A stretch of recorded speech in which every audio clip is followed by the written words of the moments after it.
The views and opinions expressed by tonight's guest and topic of discussion do not necessarily represent the official policy or position of Spaced Out Radio, Spaced Out Saturdays or Sundays, SOR Media, its hosts, syndicated carriers, or anyone associated with this broadcast. Any rebroadcast, reproduction, or other use of this broadcast or podcast without the express written consent of SOR Media is strictly prohibited. Listener discretion is advised.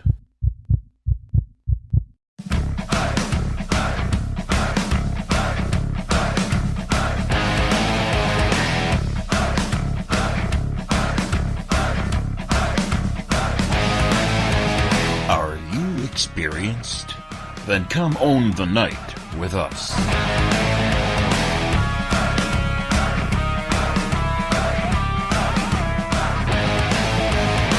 Little brother has taken control, shoveling dirt in every hole. Predators to condemn your soul, watching you and watching me. We're all stationed atop the mountains of British Columbia, live from SOR headquarters. This is Spaced Out Radio with host Dave Scott. We live behind glass curtains and act like nothing's wrong. Soon you will belong. You can follow us on our website, spacedoutradio.com, and on Spaced Out Radio on iTunes. You can follow Dave on Twitter at Spaced Out Radio, and on Instagram at Dave Scott SOR, on Facebook at Spaced Out Radio Show, and on our YouTube channel, Spaced Out Radio. Brother wants to make headlines, be immortalized. Everyone's got an electric eye with the digital spies. They've watched you for so long. I know you're out there somewhere watching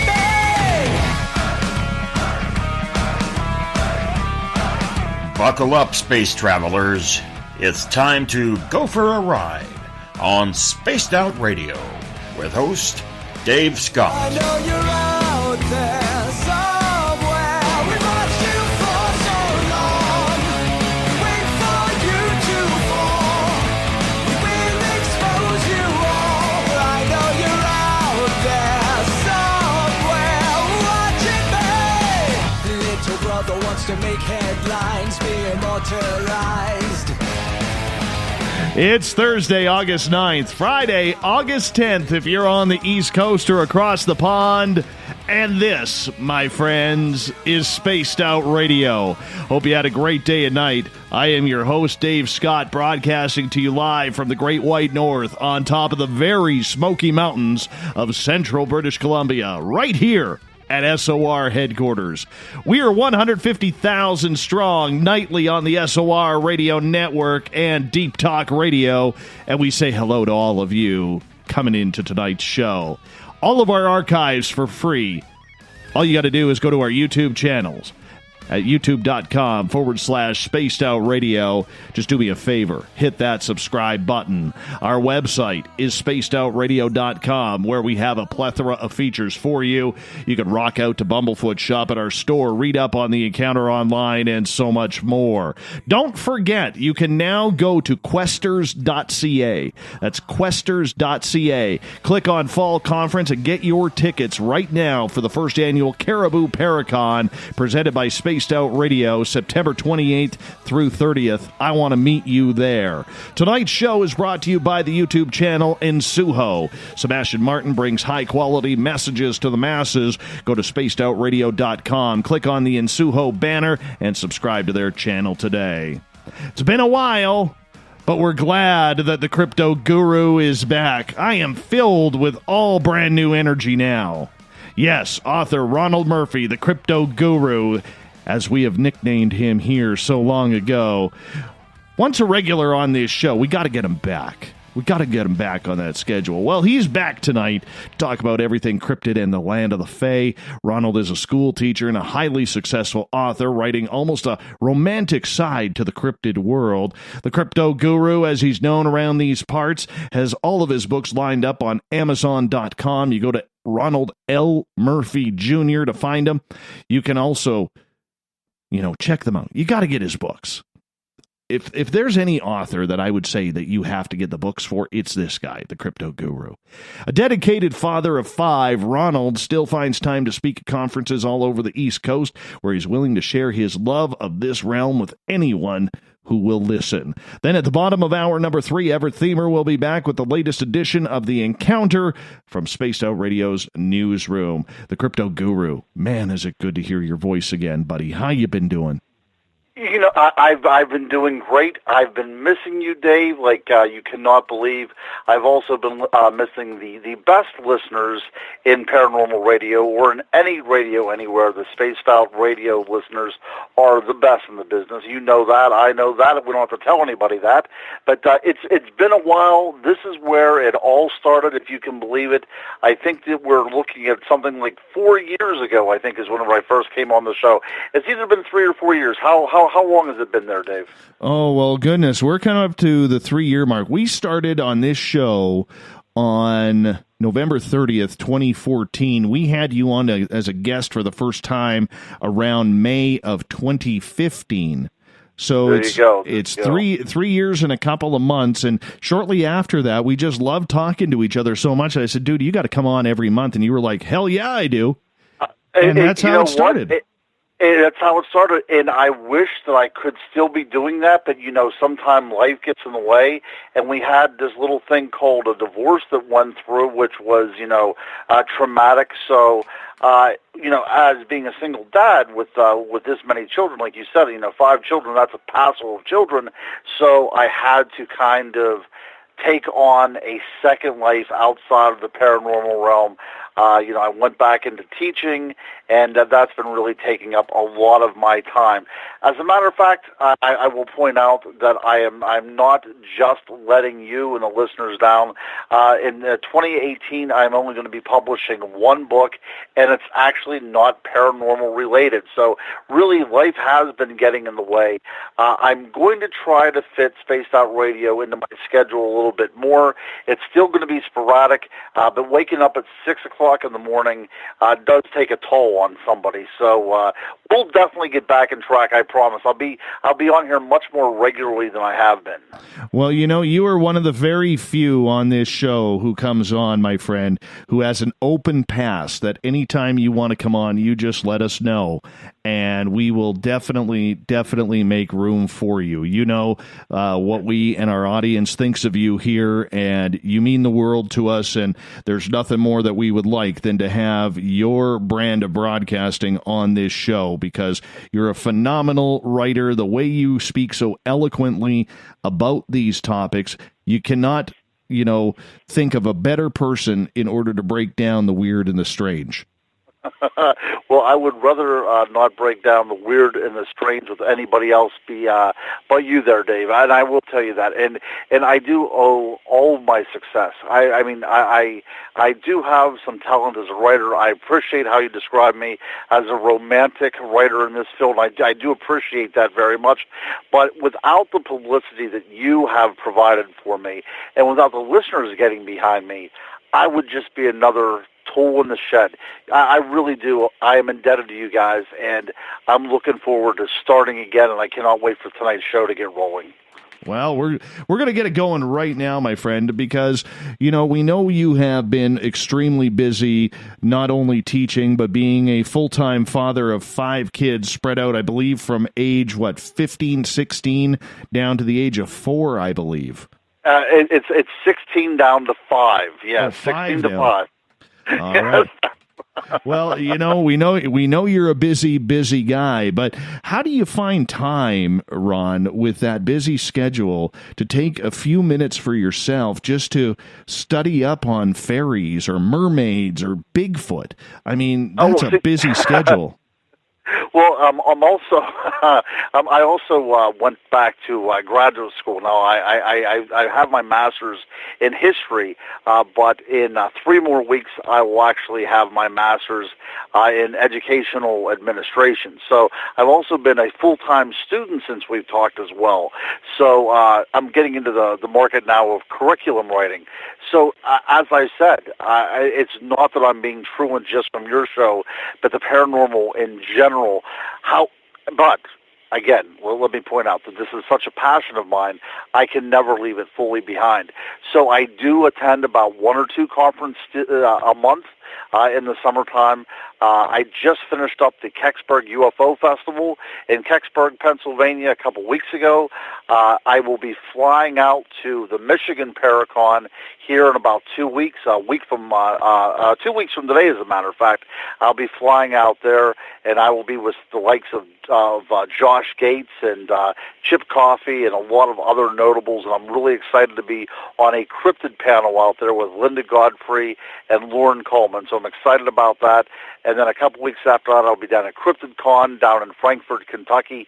So I'm still doing the conferences, and I'm still talking to people, and I'm still going out there and doing my research because, as I've said, even though real life has taken a hold of me, the paranormal is my passion, and I can never leave that fully behind. We're glad to have you back, my friend, and I don't blame you. It's a hard realm to stay away from, isn't it? It really is addicting. I mean, we've all tried to leave, I think, numerous times. We've all tried to change our ways, our genres, and no matter what is it about this field, Ronno, that just continues to bring us back? It keeps on sucking us back in, and we've had so many discussions. You talked about being on YouTube. I do tell everybody, go on to the SOR channel on YouTube and definitely like it and follow it and subscribe to it. Looking back at all the shows that we've done, and we've covered such a gamut of topics, everything from giants and werewolves to UFOs and sea monsters. We've had, I've had good times in this field, and I've had people that I thought were some of my best friends in the field, stab me in the backs. It's a very precarious tightrope to walk. And what keeps on drawing me back is that insatiable quest of the unknown. This is the holy grail for me. We are searching for these hidden mysteries that mean something to everybody of the human race. As I said before, these things are embroidered into our DNA. We're on the ultimate quest to get at the truth behind the legends and mysteries, the things that go bump in the night, and that's why I keep on going. That's why you keep on going, and that's why your listeners are listening in right now. I couldn't agree with you more. My friend, because there is just something so indoctrinated into the bloodline that once you have that one sighting of a ghost or Bigfoot or a UFO or whatever weird and strange encounter it may be, it's amazing how it all of a sudden, that split second, 1-2 seconds, maybe if you're lucky 5 or 10, changes your life forever and makes you pursue what you saw to the nth degree. Absolutely. Now, as somebody who is not an experiencer themselves, talking to people like you really drives me on. I've had a lot of anecdotal things happen to me. I've never had any sightings of anything. I've heard things I couldn't explain. I've come across some pretty strange tracks. I've had some strange feelings, but I've never seen anything. I've never been an eyewitness. So whenever I'm talking to experiencers, and that's really what keeps me going as well, too, whenever I go to these conferences and I talk to people about this stuff, that you can tell that the vast majority of these folks are telling me the truth.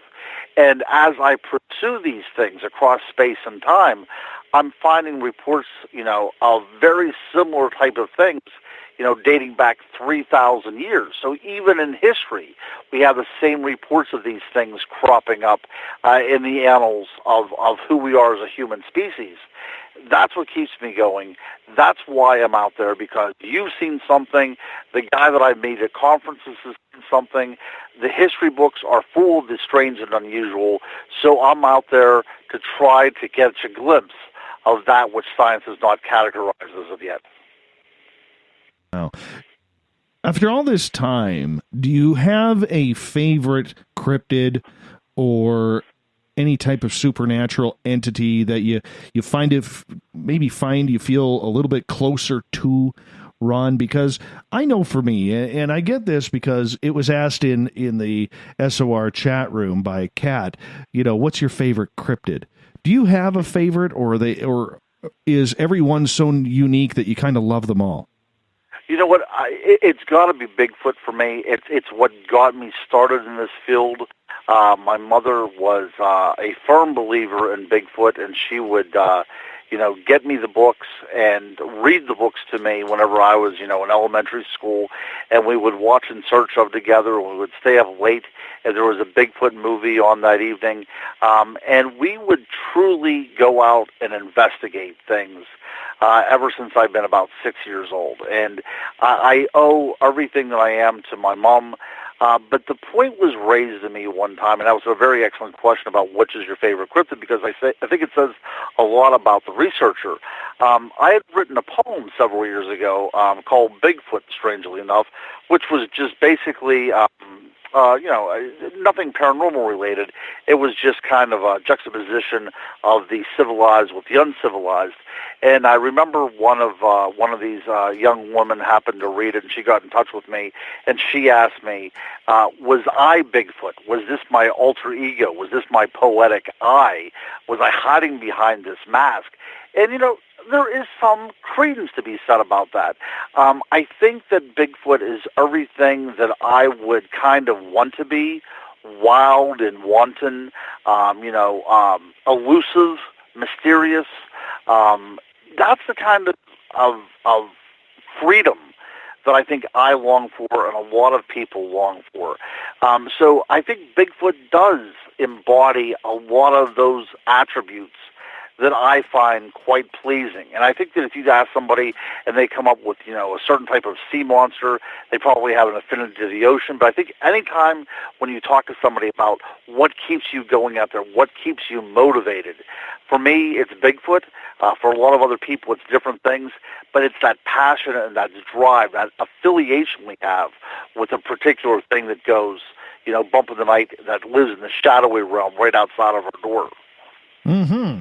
Well, I'm going to let you pick tonight, because you and I have never scripted a show. Absolutely not, never. And I do. I do go back and I listen to the shows, because our banter is really quite amazing if you think about that.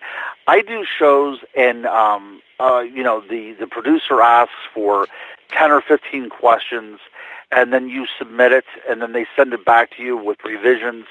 So whenever I do a show that is of this ilk, of this level, I know basically what I'm going to be asked, because you are, you're serving up a very slow softball to these people, because, they want you to ask your own questions. But with you and I, and I'm surprised at how fluid our conversations go. When we begin our shows, we might have a topic in mind, but we've never scripted these shows ever. And I do think that that's one of the reasons why I love coming on this show, because we're able to fill up 3 hours with no problem at all. So, yeah, that's absolutely the truth. I think that people need to go back and listen to some of the shows that we have without any kind of scripting whatsoever. And it sounds like, you and I are in the same room reading off the same page. Well, you know what? We're going to have some fun here. What do you want to talk about? Let's surprise the audience. Give us something good here that you have been very passionate about, and you think that you are maybe stumbling on closer to the truth than anybody else. Well, one of the things that's been going on whenever I'm doing these conferences in Western Pennsylvania is the consistency of Dogman sightings. Dogman is one of my favorite things as well, too. I'm not sure if I really like that name, though. I like the name werewolf. I think we should probably just call it that, and then, have a discussion whether these things are transformative or if, they're somehow able to project images into our heads or whatever. But that's really the cryptid that's getting a lot of sightings in my neck of the woods. Neck of the woods, get it? But anyways, so just recently, a couple weeks ago, there were 4 young ladies that stumbled upon what they called a werewolf very near to where I live, and a place that I've investigated quite extensively several years ago. So there's a particular area right off of the Chestnut Ridge where I do a lot of my research called Robinson, which is a very, very small town. I don't believe it has any streetlights. I think it might have one dollar store, and that's about it. But it's one of these really small former mining towns where the economy is really gone and there's nothing there. But for some reason, there are a tremendous amount of very strange cryptid sightings that appear to be upright canines.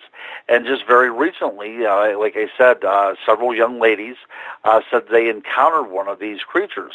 Now, probably about 4 or 5 years ago, I was up in that particular area, and there's some interesting place names associated with this.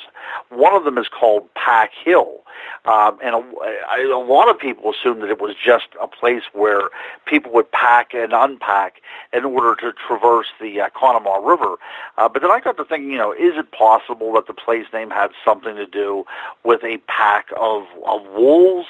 There were wolves in Pennsylvania until relatively recently, about 100 years ago, or could it allude to a pack of something else out there?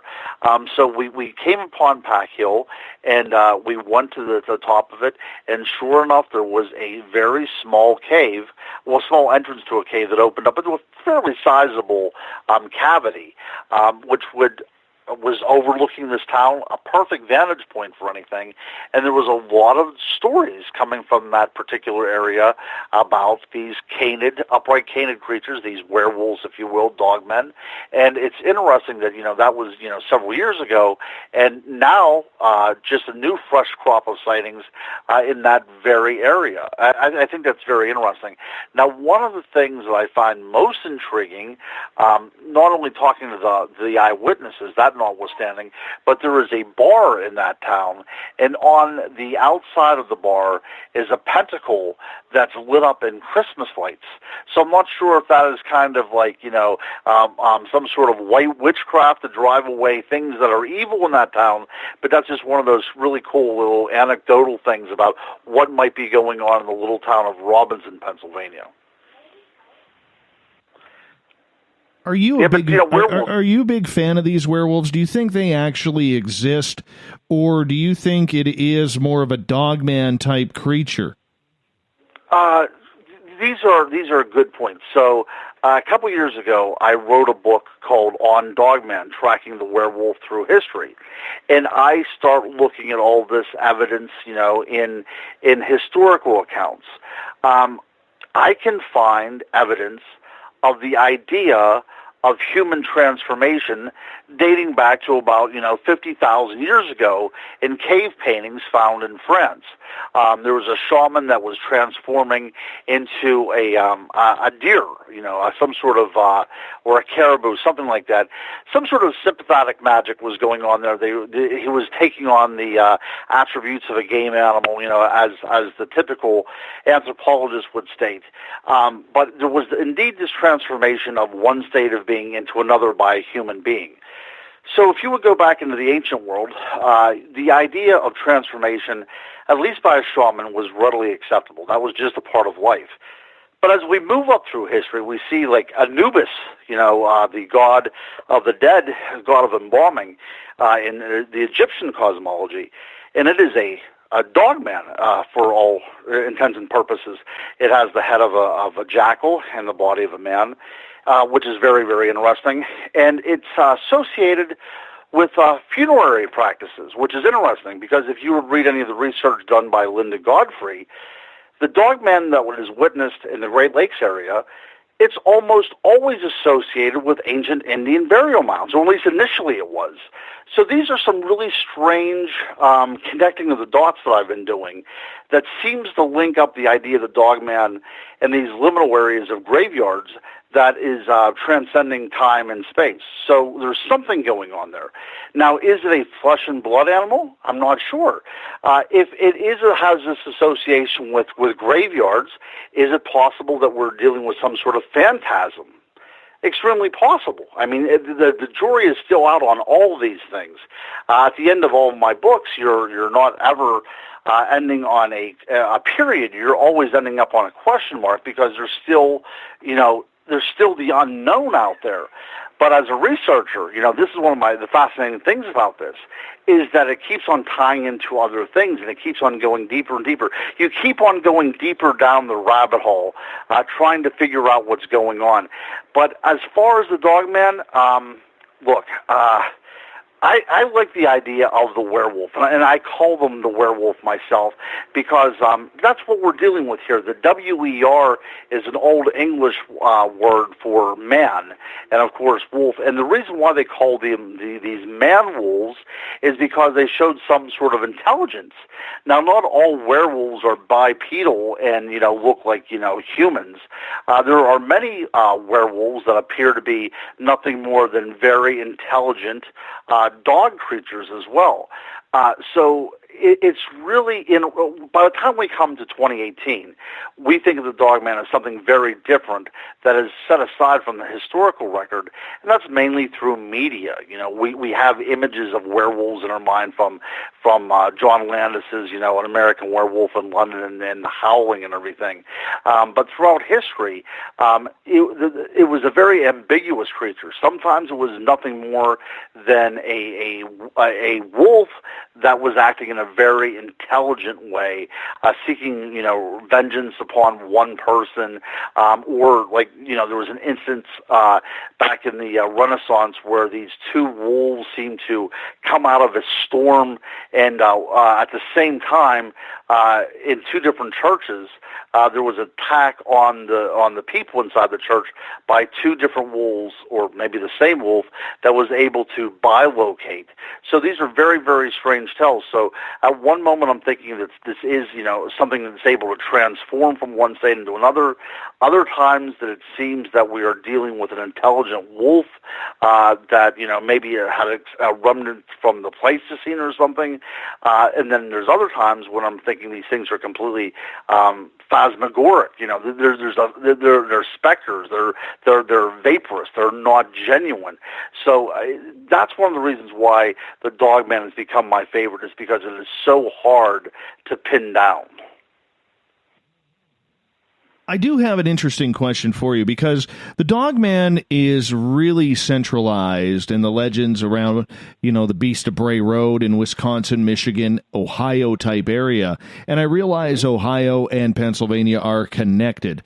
But nonetheless, it seems in Pennsylvania, in listening to Butch Witkowski from UFO Cop, it seems that it's a totally different creature in the two different areas. You got the centralized area of Dogman, where, as they believe, it's more of a bipedal type canine, bigger, stronger, and more vicious, hanging out in Pennsylvania. Do you think that these two are related in species, or two different species completely?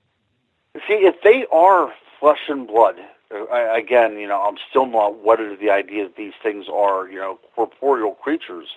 But if they are flesh and blood, it seems to me that there is a demarcation between Pennsylvania and Ohio.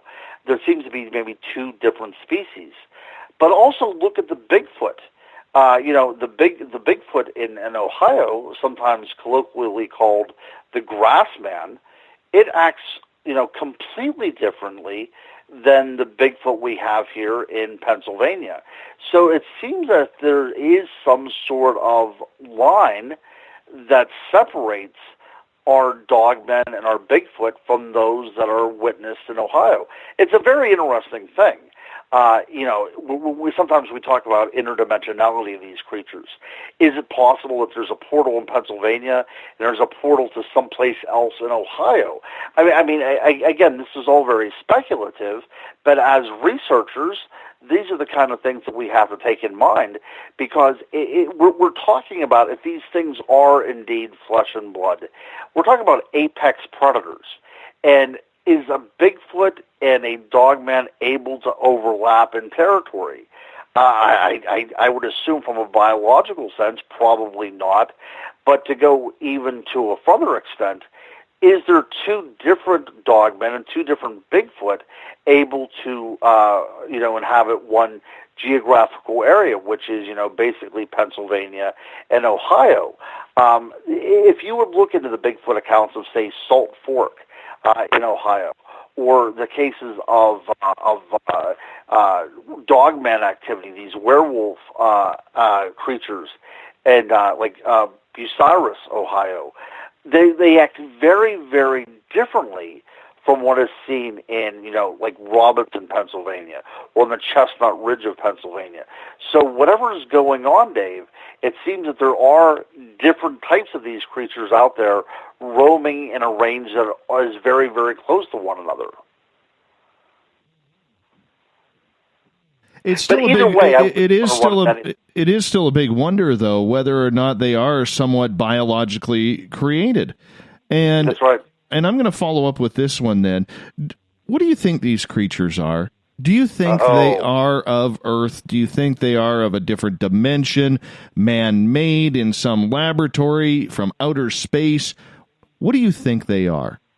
Well, this is the type of forum that I would like to raise this speculation of mine, and this has been my favorite theory now, my pet theory for about a year and a half now, and I hope that this does spark some sort of discussion, because this would be a very interesting one indeed. What happens if these things that we call Bigfoot or Dogman is actually an earth energy? Now, I've discussed the idea of the fae before, or fairies, or elementals. So instead of using those kind of loaded terms and not think about, Walt Disney fairies, let's call them elementals, which is an intelligent, natural energy inherent within the earth. If we are dealing with this elemental energy that is able to somehow project into our minds the way it wants to appear to us, then I think the idea of the Dogman and the Bigfoot starts becoming explainable. It is something that is fearful to us. It immediately strikes a chord on us, a very primal chord. It is something, that's hair-covered and beastly, but it's also like us as well. Now, if we would go back into the Middle Ages, we would see that there were these fairies that would use something that would be called glamour, the same word that we use today to discuss women's cosmetics, because they are wanting to appear as something that they aren't. So if we would go a little bit deeper into this, psychologically, sociologically, we have the idea that the brain could be kind of like a blank canvas. And on that canvas, there might be a way for a certain energy to manipulate itself to project onto that canvas what it wants us to see. That's the, Rene Descartes came up with that idea. The same guy that came up with, this great mathematic problems and that we deal with in colleges nowadays. But Rene Descartes came up with a Cartesian theater of the mind, and that was one of his proposals, that, the mind is open to interpretation, that we're interpreting, our interpretations are all going to be different and very subjective by what we're looking at. So that's maybe why these creatures are not captured on camera, is because somebody is seeing something and they're taking a picture, and because this is a creature made up of energy, is not showing up on film. It's extremely possible. I mean, if we think about this for a while, a lot of people, you yourself had talked about the idea of people seeing Bigfoot that appears to be pixelated. You know, that's a very interesting occurrence, and a lot of people talk about this, you know, some sort of cloaking effect. Is that, you know, some sort of byproduct of this energy emanation that is being released? I do not know. I am still researching on this, but I know whenever I look back into the historical record, people talk about changelings, you know, the things that are able to change themselves. Now, changelings, of course, are related to replacing a human child with a fairy child, but the idea of this metamorphosis that is capable of coming about through in the fairy realm is, you know, take for instance the puka, which was a creature, a fairy creature that was able to change its shape at will. If you think about the Jimmy Stewart movie Harvey, the big giant white rabbit was actually a puka. It was able to, you know, change its shape, and some people could see it, and some people couldn't see it. And that is something that's part of the historical lineage of these particular creatures. So when we talk about Bigfoot and we talk about Dogman, is it possible that we're not seeing these things, you know, as flesh and blood, but these are projections into our mind? If there is an intelligent energy out there and it's able to project something in our mind that is extremely terrifying, then that is a great territorial defense mechanism. And things are capable of doing that out there in the natural world. When we talk about infrasound that whales use and hippopotamuses and giraffes, you know, this is something that can indeed produce in the human being a feeling of uneasiness, a feeling of sickness, and sometimes a feeling of the paranormal. Pair that also with something like a pheromone, you know, and our sense of smell is also able to trigger within our mind a certain type of visions. Is it possible that there's a 1-2 punch that goes on there, and through, you know, the use of infrasound or pheromones or some other mechanism that's entirely unknown to us, is it possible that they're able to project into our minds what they want us to see? Mm-hmm. When you talk about energy, and you know what, everything's a possibility. We can sit here on a human level and say, no, that's not possible. No, that's unbelievable. That's unscientific or whatever. But when you're dealing with the unknown, sometimes it does come to unknown conclusions as well. So when you're talking about energy, Brand New Joe in our chat room is asking about what kind of energy are you talking about? His name's Joe. Yes. Joe, good. Hey, welcome aboard, Joe. So it's kind of confusing. So I'll try to break this down a little bit. So when we talk about even like ley lines on the Earth, there might be certain points in the Earth where energies are emitted that is more powerful than other places. Places like Stonehenge, for instance, or places where there were once pagan shrines replaced by Catholic churches during the Middle Ages. It seems that the Earth itself does have a grid pattern on it, and in certain spots have more inherent energies than other places. Now, those energies could be openings into other realities, other dimensions. These might be the portals that we're looking for, okay? And is those energies able to also be intelligent energies?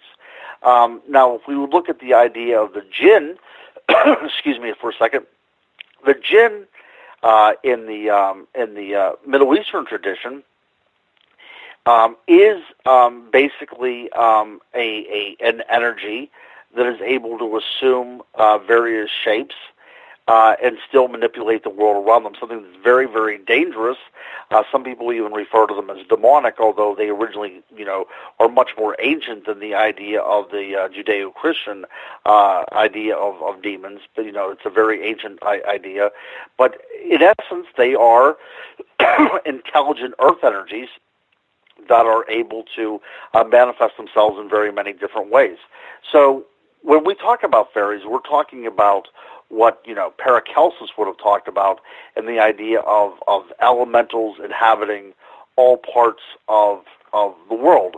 So you would have the undines in the water, which would, be mermaids, and then you would have these fiery elements, and then you would have the gnome. Actually, I know that you hate the gnome, but Paracelsus actually was the one that coined that term gnome, because it means of the earth, these creatures that dwell in the earth. So we're talking about an idea that all facets of the earth is inhabited by an intelligent, invisible energy that is seeming to be the caretaker or the controller of that particular realm. I know it's extremely confusing. This is something that, could probably be done over many, many different shows. But, in essence, we're talking about that spirit that inhabits every living thing, that keeps, the trees growing and all that other kind of stuff. And I don't want to get overly romantic or even overly religious about some of these things, but the idea of that life force that is breathed into these things, these spirits, these souls of the world around us. It actually, if you think of it in those terms, it puts humanity in a very, very it puts the humanity in perspective. No longer we are in control of anything. We are basically, at one with the natural world if we want to be, because everything has this interconnectivity. But, it also, like I said, it also puts us in our place whenever we think that the whole world around us is, imbued with this soul, this divine spark. Look, again, confusing, very romantic, but these energies would be something that would be natural and also be intelligent at the same time. And, if anybody wants to do any research, we're talking about things that are as old as humanity themselves. If you would look back at the Australians, the Aboriginal Australians, from 65,000 years ago, with some of their great rock art from the Kimberley Formation, you see the idea of their dream time, which is the time out of time, this kind of fairy world, if you will. And they have these magnificent drawings of things that look surprisingly like aliens, these large-eyed creatures that seep in from one world into another world. But they also defy all physics as well. They kind of float, they transform, sometimes they're there, complete form, sometimes they're fading out. So, you can look throughout all the world record and see that these things are part of cultures around the world. They go by different names, but in essence, it's this unexplainable side of the world that is invisible to us. You bring up a good point that every culture in the world has their mystic creature that seems to come and go as it pleases. More times than not, it is not seen. This is what blows me away, is we have literally millions of people across this planet who are having these real supernatural encounters, whether it's Bigfoot, Dogman, sea monsters, dinosaurs in Africa, that's been heard of. The roping. Oh, sure. The roping that is out there. The pterodactyls that are still flying around, allegedly down near Texas, Mexico, and then all the way around the Southeast Asia area. There is a lot of sightings of creatures that are not supposed to exist, and most of them from legend, lore, and imagination. Do you think that maybe, just maybe, that these creatures exist because mankind has put their energy into believing they exist?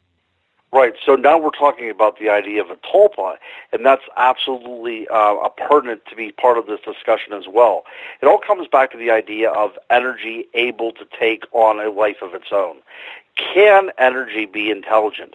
If it can be intelligent, could projected energy from one person or a group of people somehow create an identity for these creatures that take on a life of their own?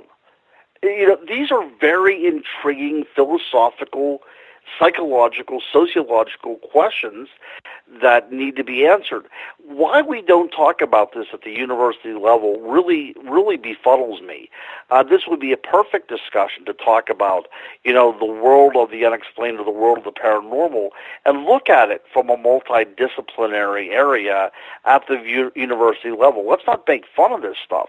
Let's actually delve deeply into this stuff because it really matters. Whether you believe that Bigfoot exists or not, it is part of our human identity. The wild man exists in every culture around the world, as well as these other creatures that kind of seep in to our nightmares. Whether we're talking about a ropin or dragons or dinosaurs or what have you. This stuff seriously needs to be evaluated from a scientific, multidisciplinary point of view. So that's enough of my rant. But the idea of a tulpa has always intrigued me as well, too. And I have come across several that I believe are manifested in hauntings. I think that is one of the places where you'll see these tulpas coming to life more than any place.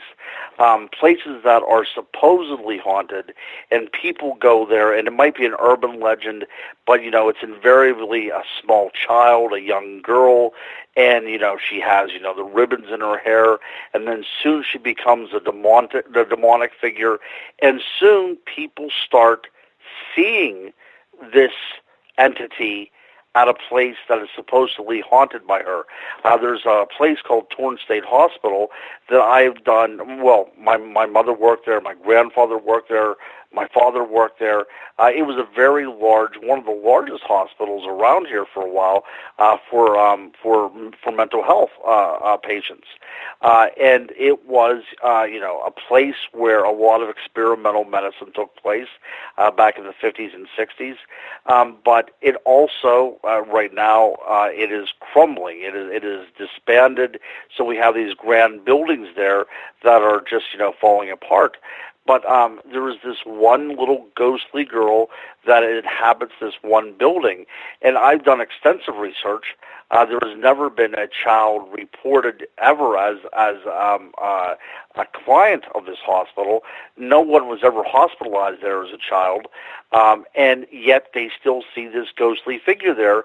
And my conclusion is that so many people had talked about this little girl through urban legends that it has now produced a life of its own and now haunts that place just because it was able to independently gather this energy and step out of a person's mind into reality. So with these tulpas that are out there, would you equate the tulpa to jinn? See how we're going full circle here, Dave. I like this very much.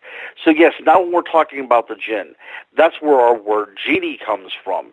These are spirits of the wastelands that every now and then creep into our civilized world. I have, whenever I've written books on ghosts, I've had a chapter on the jinn.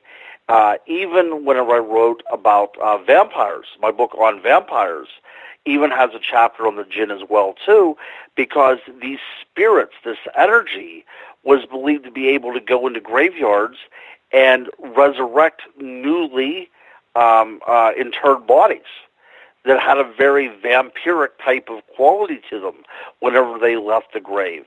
So whenever we talk about things that are creeping under your bed, one of the things that we have to talk about is the idea of the jinn. These were creatures that were feared. There were prayers against them. There was amulets to be used in your house. But it is indeed something that was a part of the culture, especially the Islamic culture, that exists even to this very day. The idea and fear of the jinn is very real in the 21st century. Mm-hmm. When it comes to the jinn, I mean, that is a very, very ancient type deity entity coming from the Middle East that can bring a lot of evil and a lot of problems to you. If this is related to the tulpa, and the tulpa could be a lot of these creatures, manifesting into a lot of these creatures that people are bringing forward through their energies, does that mean that all of these creatures have some sort of evil mark on them? See, again, these are all excellent questions, Dave, and this is why you're one of the best in the business. Not necessarily.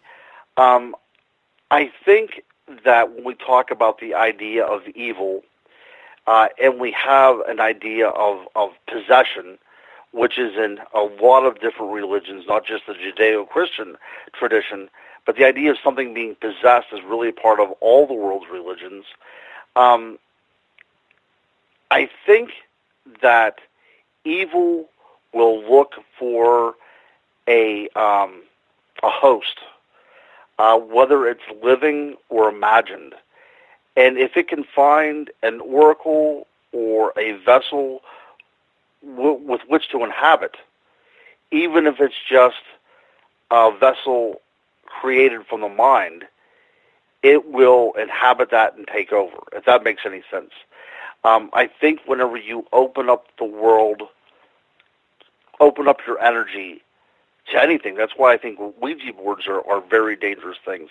Whenever you open up to something beyond, I think that you will naturally attract evil because it's looking so diligently to inhabit something so it can imitate a life that it could not have on its own. You know, we're talking about something that is able to corrupt, something that it wants to destroy, and it's a very scary thought. But to me, that may be what's going on, that the idea that there's an energy out there just sitting, waiting to be filled up with something, and if something that we deem as evil comes through, it will quickly fill that vessel in order to manipulate or to terrify or to eradicate whatever might be around it.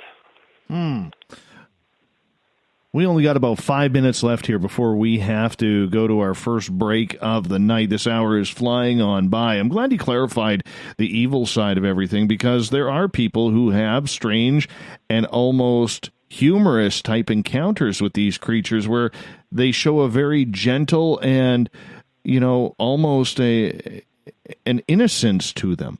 Doesn't matter whether it's like small little woodland creatures like dwarves or anything like, or gnomes. John Tenney has a gnome that kind of follows him around, or it has, you know, whether it's Bigfoot or something along those lines as well.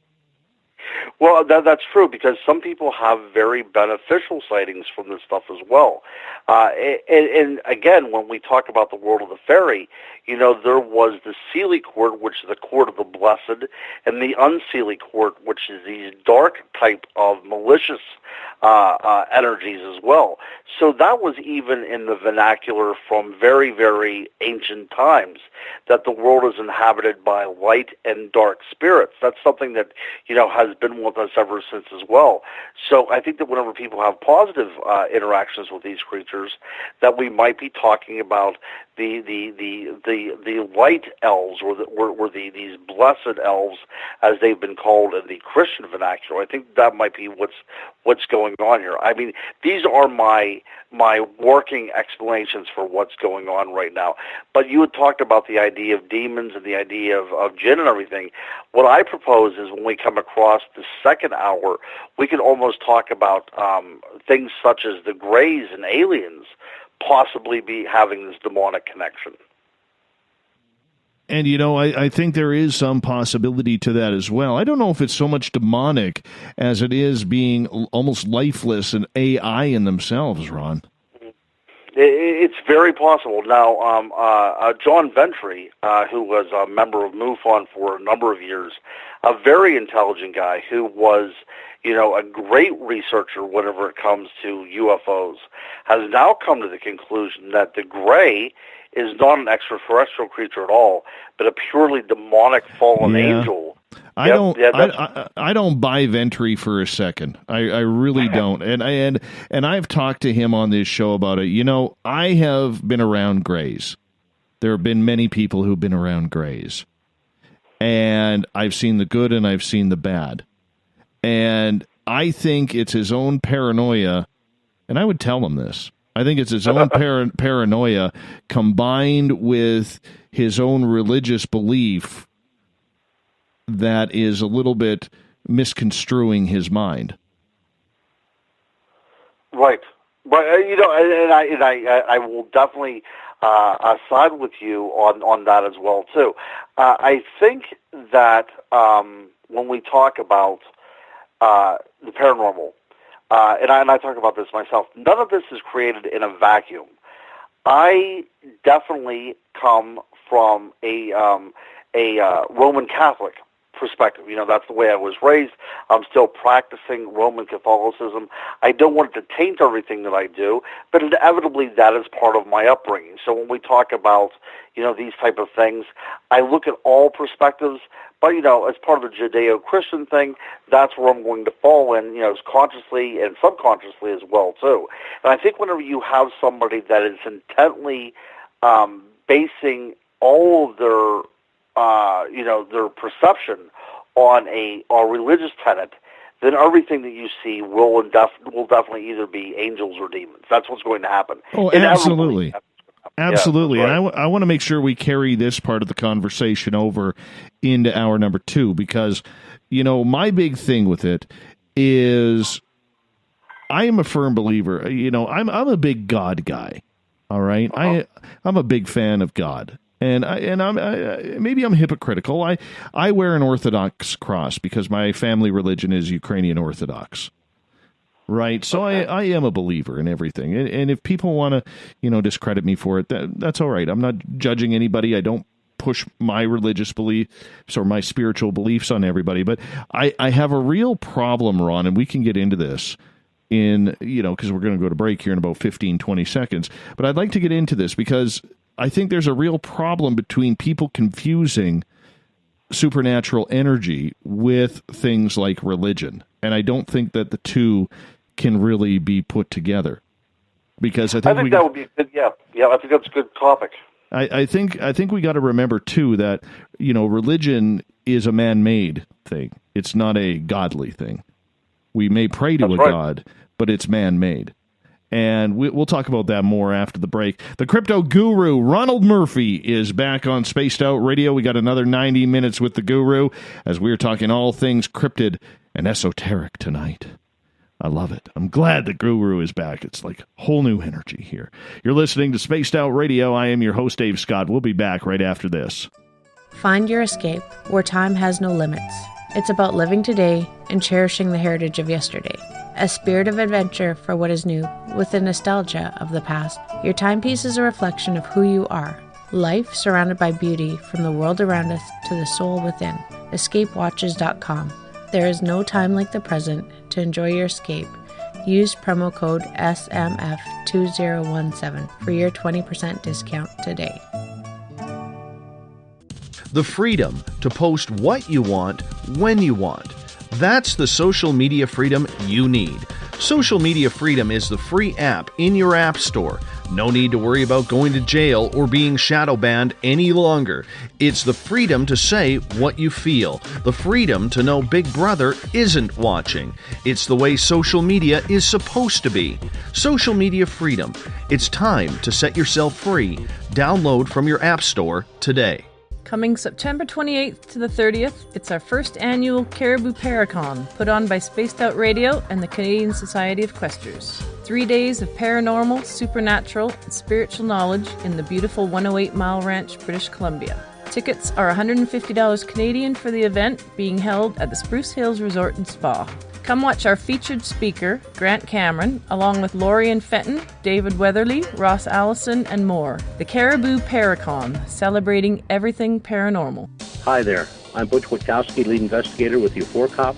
On the final Monday of every month, you can listen to me and host Dave Scott on Spaced Out Radio's Strange Days.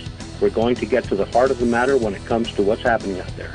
People are seeing and experiencing things from ET contact to Bigfoot, and I want to hear about it. Your experiences are what we investigators need to help solve these unknown mysteries. So tune in at spacedoutradio.com to the final Monday of every month from Butch Witkowski's Strange Days. Hi there, this is Tessa Nicole Thomas, and I'm going to take you for a ride every Sunday night on Spaced Out Sundays. I'm going to set up your week with some strange tales from across North America, from psychic readings, Sasquatch, UFOs, to the most haunted locations. Come join me at spacedoutradio.com starting at 9 p.m. Pacific, midnight Eastern, and let's get weird together. I'd love for you to join me. Spaced Out Sundays at spacedoutradio.com. There's news, and there's The Encounter. This is Spaced Out Radio News Director Everett Thiemer inviting you to check out The Encounter. Our half-hour news segment every Monday through Friday night is different compared to what you're used to. Our goal is to bring you the weird, strange, and interesting stories the mainstream tends to leave out, and stories that will make you scratch your head in disbelief. The Encounter can also be found at spacedoutradio.com and on our Facebook page, SOR The Encounter. Come give us a read.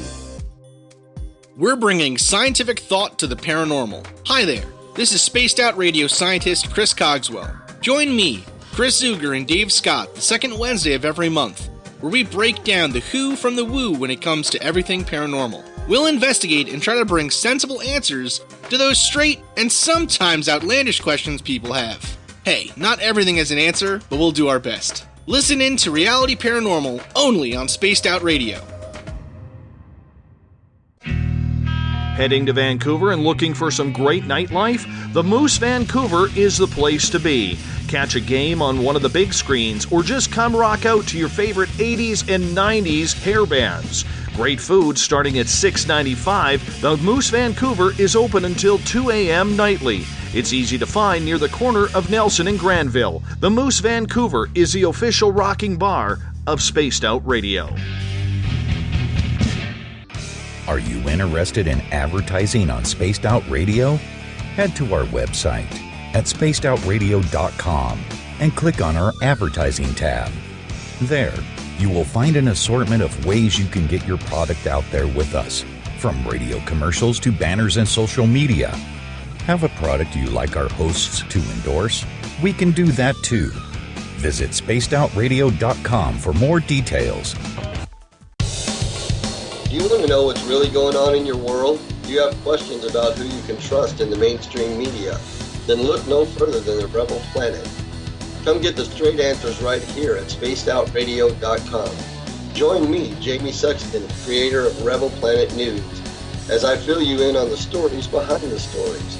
All you truth seekers, be sure to tune in to Rebel Planet on spacedoutradio.com the third Thursday of every month. Visit purpleplates.com today. For over 40 years, the Purple Energy Plates have been delivering amazing results for their many customers. Inspired by the great genius Nikola Tesla, the harmony, healing, and energetic effects of the plates have proven over and over to be beneficial and often miraculous to thousands of customers. Check their site for daily specials and choose from their many energy products. You won't be sorry. Visit them today at purpleplates.com.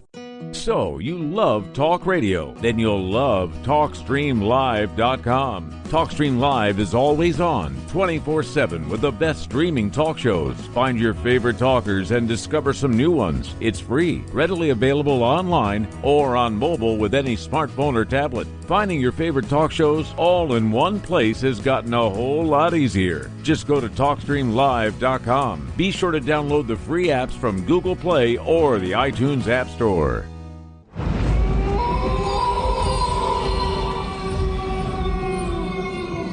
Hey, this is Canadian Paranormal Investigator Mike Moore. The third Wednesday of every month, I'll be teaming up with Dave Scott to bring you Ghosts of the Great White North. Each month, we will bring on guests from across Canada to discuss their ghostly encounters.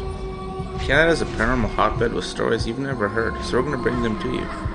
So get comfy on your Chesterfield, grab a donut, and join us, eh?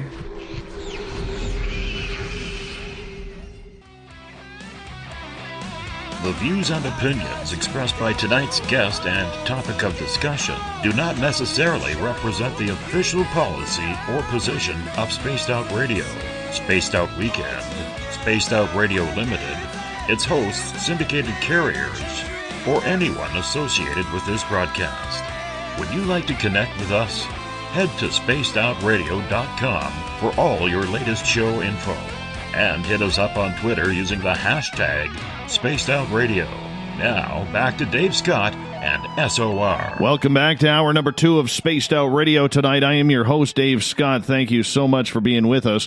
Tomorrow night on the show, Sebastian Martin from Ensuho is here to tell us all about the messages to the masses with his great insight into UFOs, disclosure, aliens, and more.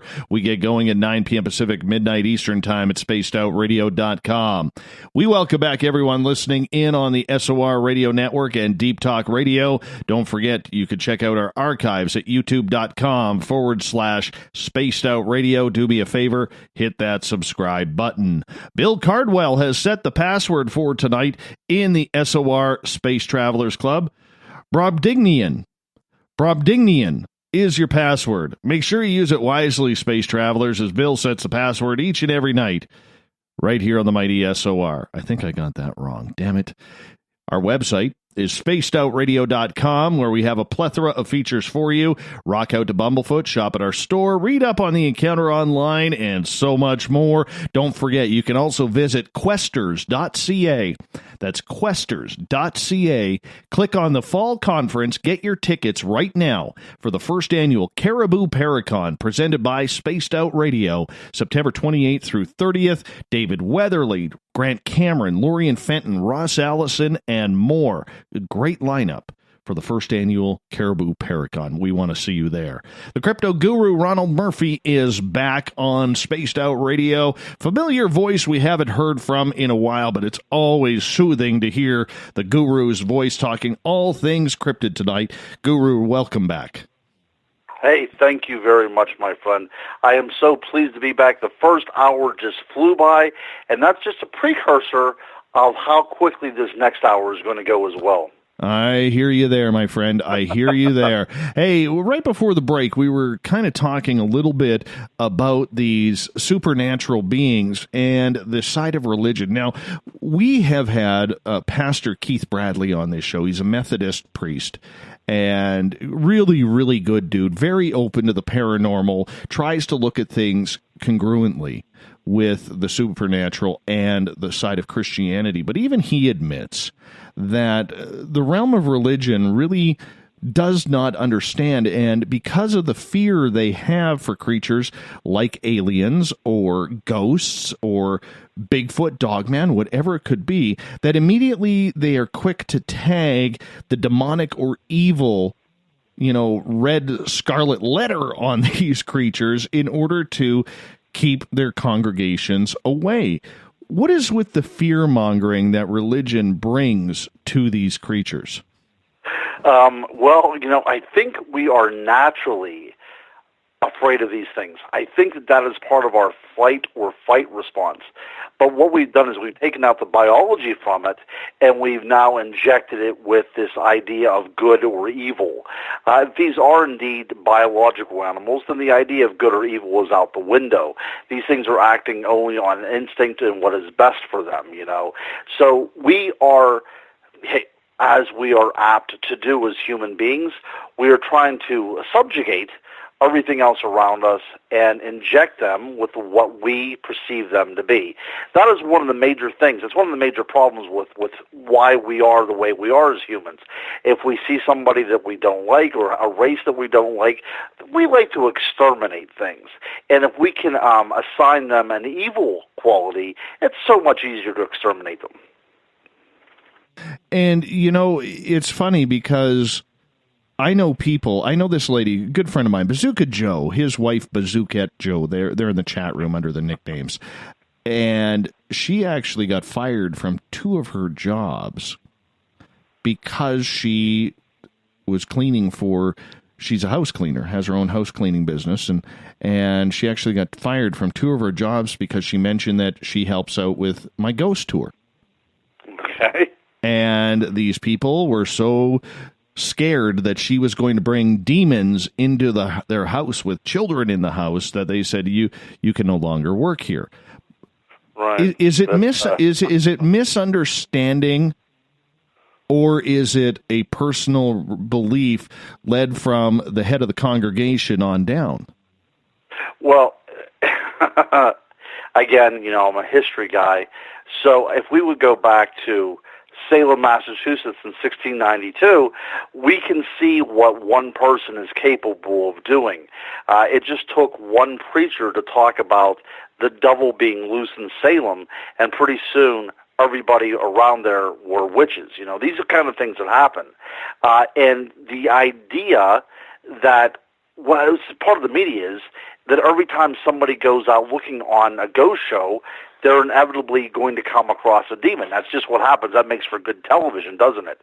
So I think that what we're doing here is we're getting the idea of the paranormal and religion confused, and that's also that's a media problem.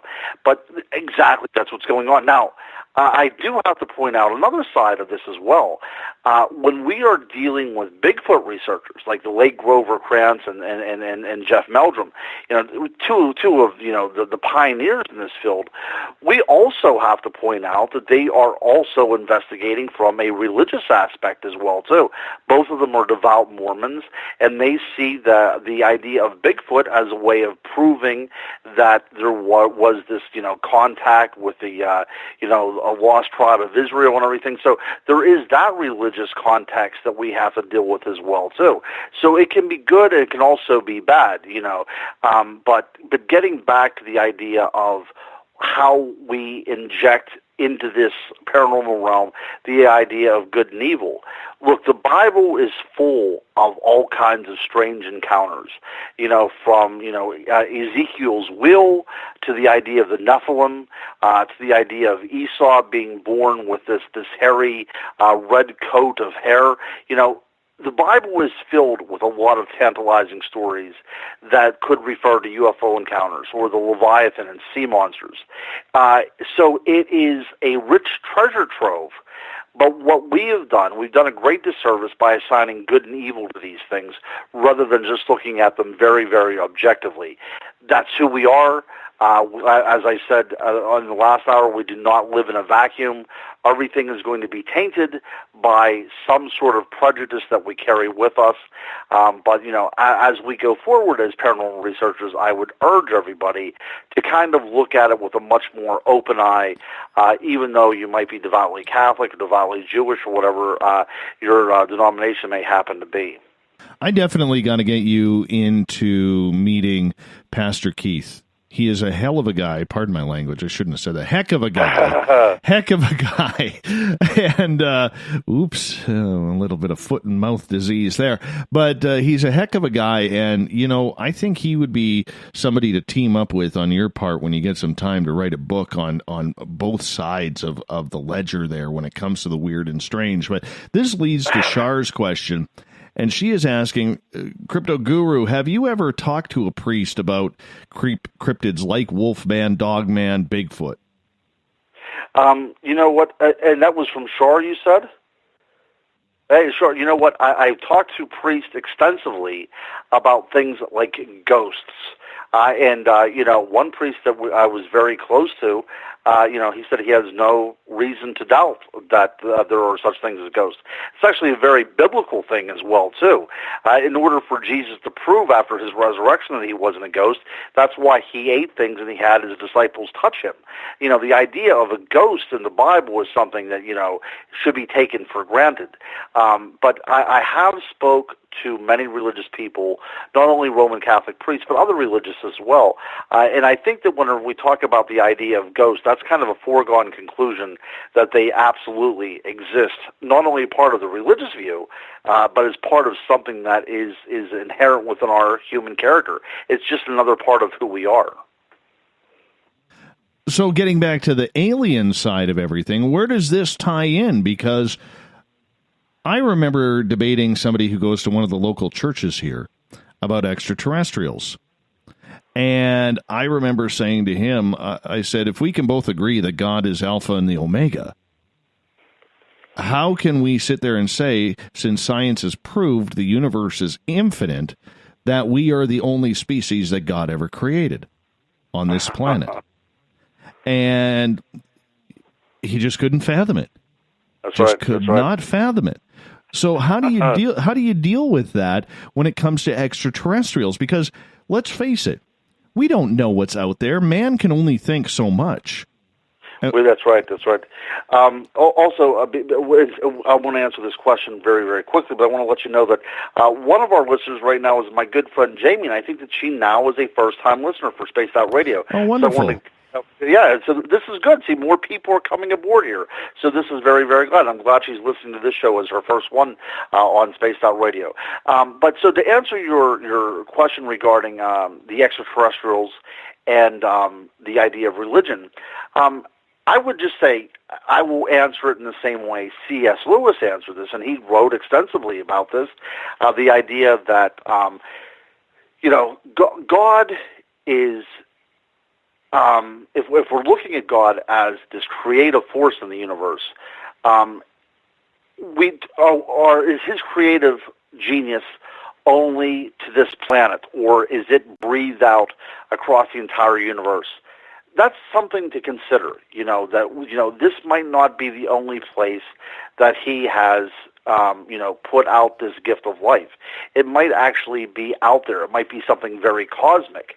Now, that being said, and this becomes, now philosophical questions, is it possible that there are other life forms out there, other planets, that did not have a fall from grace? Now, see, these are great, tantalizing questions. So, are we talking about a species out there that may have been untainted by any type of sin? Now, that was his approach. And the other approach that he had, that it might be a shame if we ever come across an alien race, because what humans have done to other races throughout their history is never good. We would seek to evangelize them and convert them, and, whenever they don't, easily format our ways, and, of course, genocide begins. So that is C.S. Lewis's take on the matter, and I always like to bring that up whenever I talk about religion and ETs and extraterrestrials. But that's something that we have to consider. See, it is a complicated world, again, that we're talking about, because there are things in the Bible that seem to point out that we are talking about something from above, especially when we talk about the Nephilim, and there's different ways that we can translate that word. But the idea of fallen or coming down seems to be where this name comes from. And of course, a lot of these ancient astronaut theorists take this to extremes. But one of the reasons why they came down is to breed with women. Now, if we would look at the idea of this, of aliens coming here for genetic reasons, genetic purposes, to harvest things off of us, then it starts making sense. So again, there's these anecdotal, very tantalizing things in the Bible, but we're attributing to them, good and evil aspects rather than just looking at it in a very, in a very, objective way. I do have to say that objectiveness is something that we do need more of in this field. When you look at all the creatures that you have covered in your books, from the land of the Fae to living, breathing creatures that we think are here, like Bigfoot, which one doesn't get enough publicity for having the sightings it does? Well, I think that when we talk about fairies, people automatically don't want to talk about fairies because they're thinking of Walt Disney and they think that's silly. Although I think that whenever we're talking about the world of the Fae, it means so much in what we're doing. The idea of these earth energies, this idea of mingling, even the idea of abducting people is part of the fairy milieu. It's part of that, a part of that ideology that comes with the realm of the fairy. And I think that because we don't look at it seriously, it's completely overlooked. But that's a little obscure. So I think when we're talking about the big cryptids, one of the things that I've always loved the Loch Ness Monster, and whenever it comes to Loch Ness, I think that is one of those things that is really being overshadowed, because the idea that is part of our imagination is that surgeon's photo was a fake, because it was a deathbed confession, allegedly made because, this surgeon was able to fashion a fake head and neck on a little toy submarine. But what is so fascinating about the Loch Ness Monster is that one picture was not the only picture, was not the only photographic evidence that was taken. There were about 2 or 3 other pictures taken by the surgeon that particular day. And if you would look at the pictures that are uncropped, not the zoomed-in ones, but there are some pictures, there's one picture I know of immediately that you can see the far bank, the far shore. Now, Loch Ness is about a mile across. So what you can see in this photograph is a long neck and head coming out of the water in a slightly different position than the one that is the iconic one. But you can also see the far shore on the other side.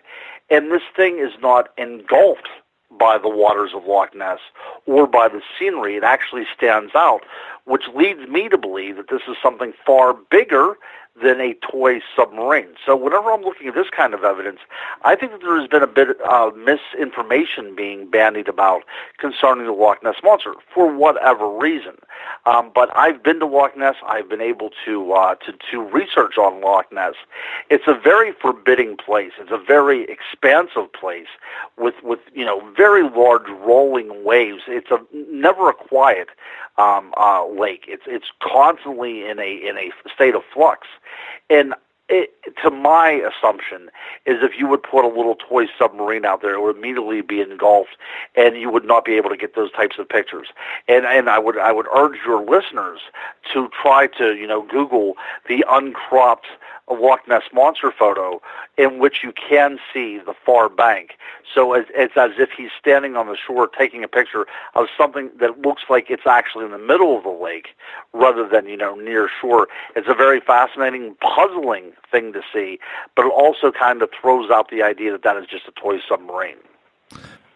See, I think it's the little creatures out there.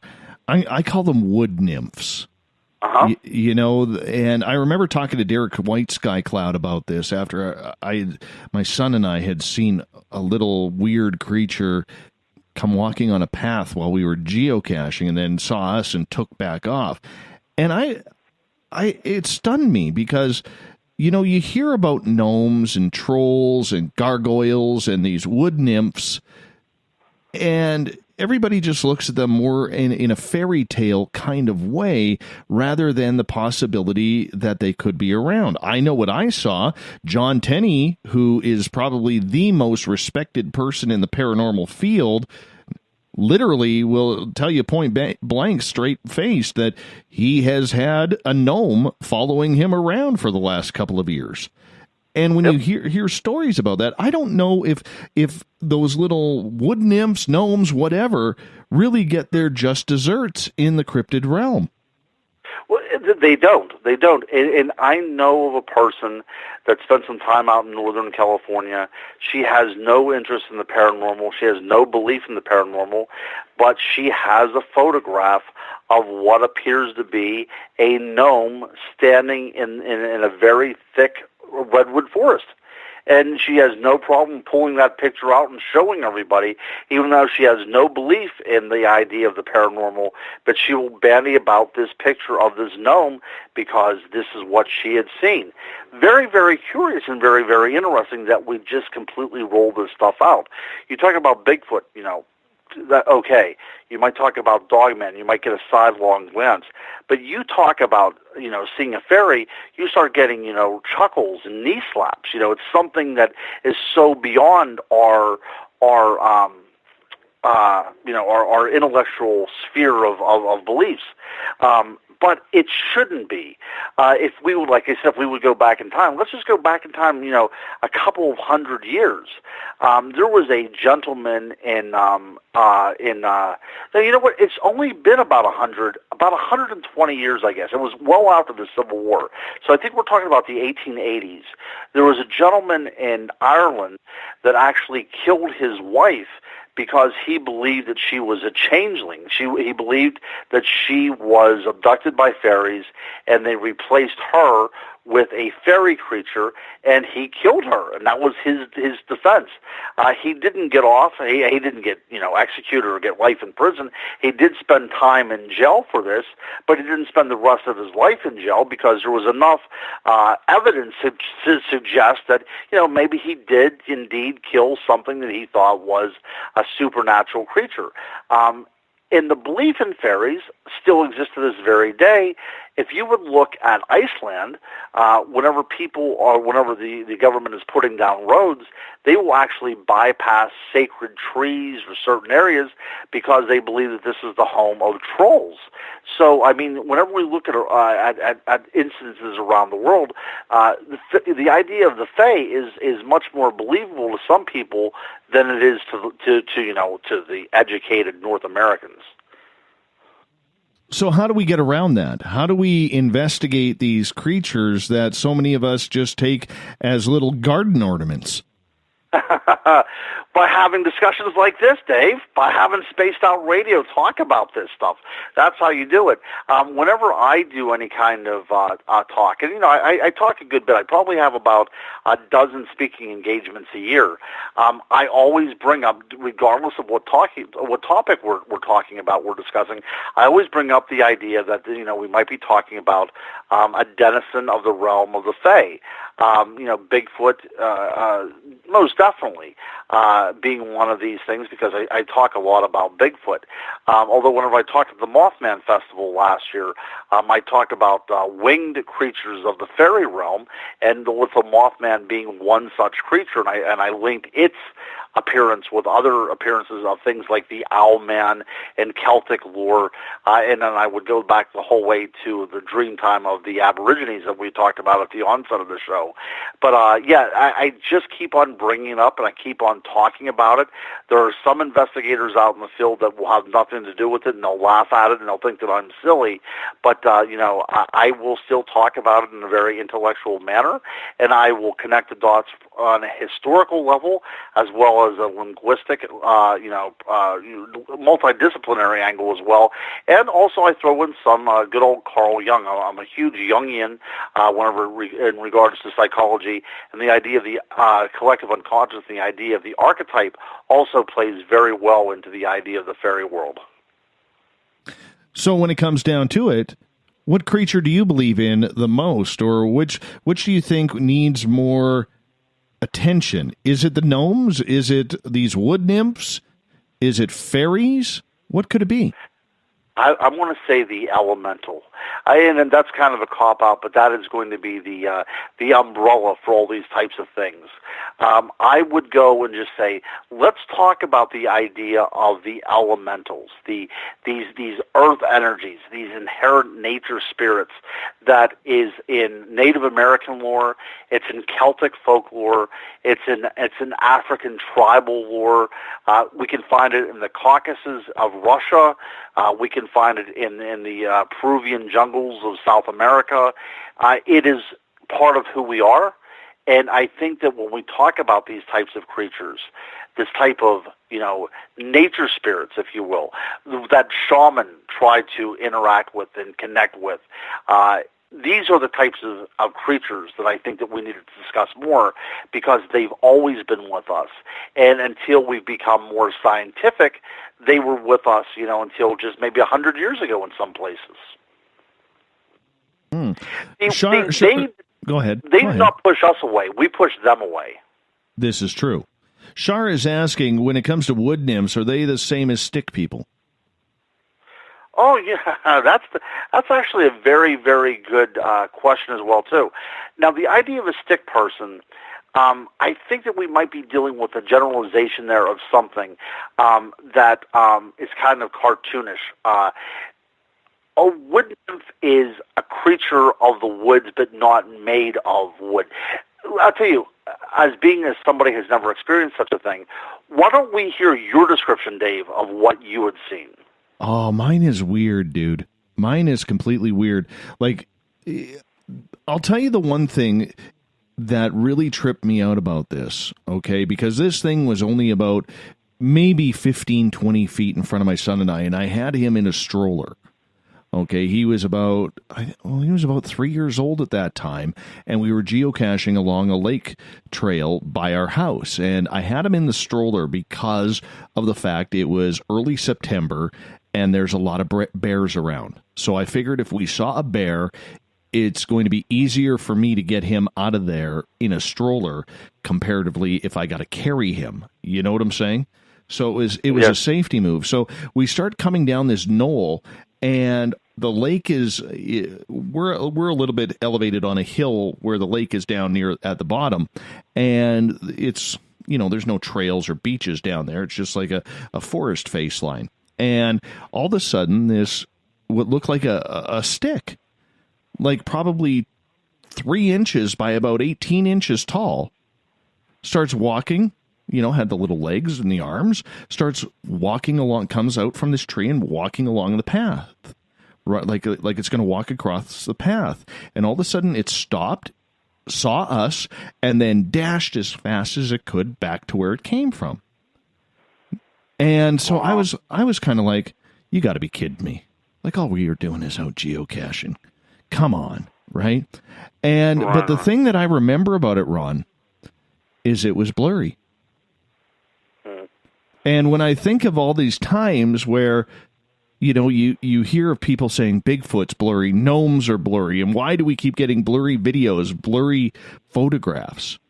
This is one of those head scratchers for me that makes me think, what is the deal with all of this blurriness? Is it a camouflage, a natural camouflage that they have the ability to do that? And, a lot of people will say, what were you smoking? What were you doing? I was with my son, right? Right. It was just weird, man. The blurriness is what tripped me out the most. See, and I had a report about 2 years ago, that somebody was walking on the Chestnut Ridge, and he came to this little glen in the forest, and there was 2 creatures, which he described as, I'm trying to think of the word that he used to describe them.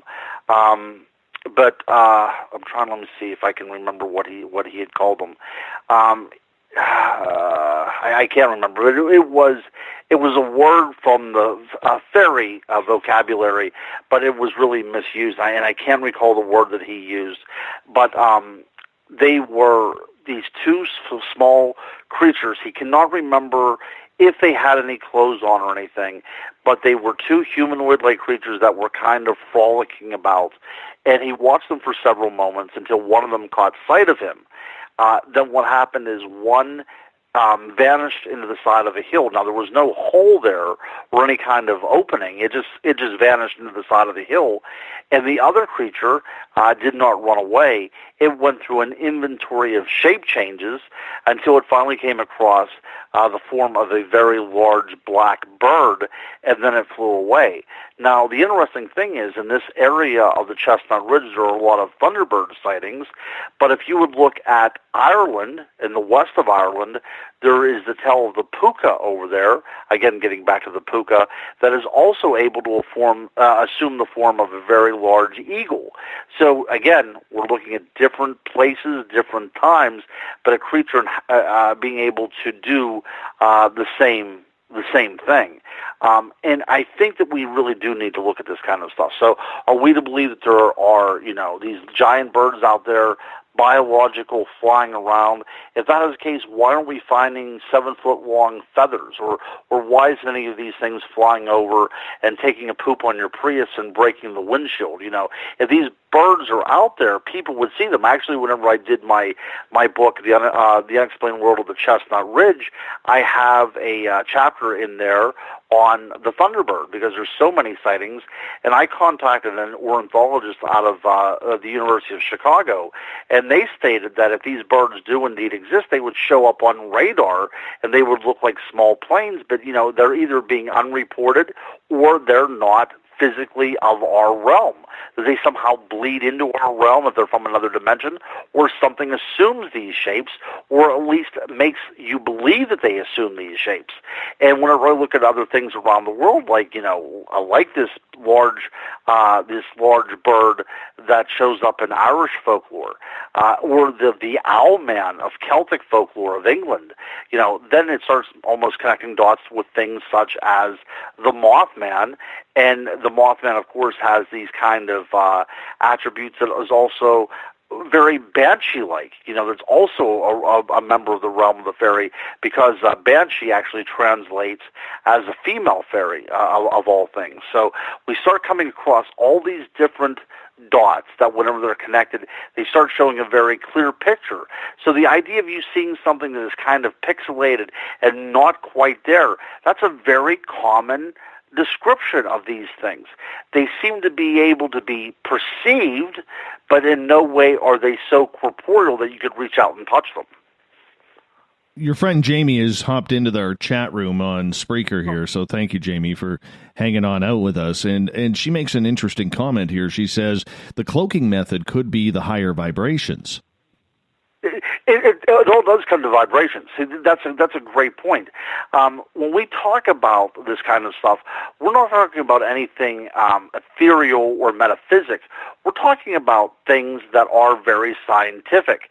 The idea that you can vibrate energies in order to obtain either a higher level of thinking or to use it as a conduit from one space to another, that's all very plausible in the world of physics, in the world of very hard science. So the idea that you're able to somehow control vibrations to allow you to appear differently than you are does have a basis in firm, hard math. And that's why I said why this is not being studied seriously at a university level is beyond me.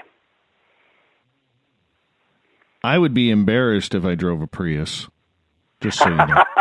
You know, never mind the bird poop on it, but it's funny. My buddy Jamie Sexton, he's from Texas, a real staunch Texan, and he comes on and does the Rebel Planet. The other day when I was driving down to the Lower Mainland, I passed a Toyota Prius with Texas license plates, and I said to him, I thought you didn't allow social justice warriors in the state of Texas.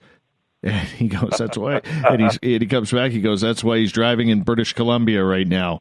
I'm like, damn it. You know, I always worry about people who drive a Prius. Always worry about them. Nonetheless.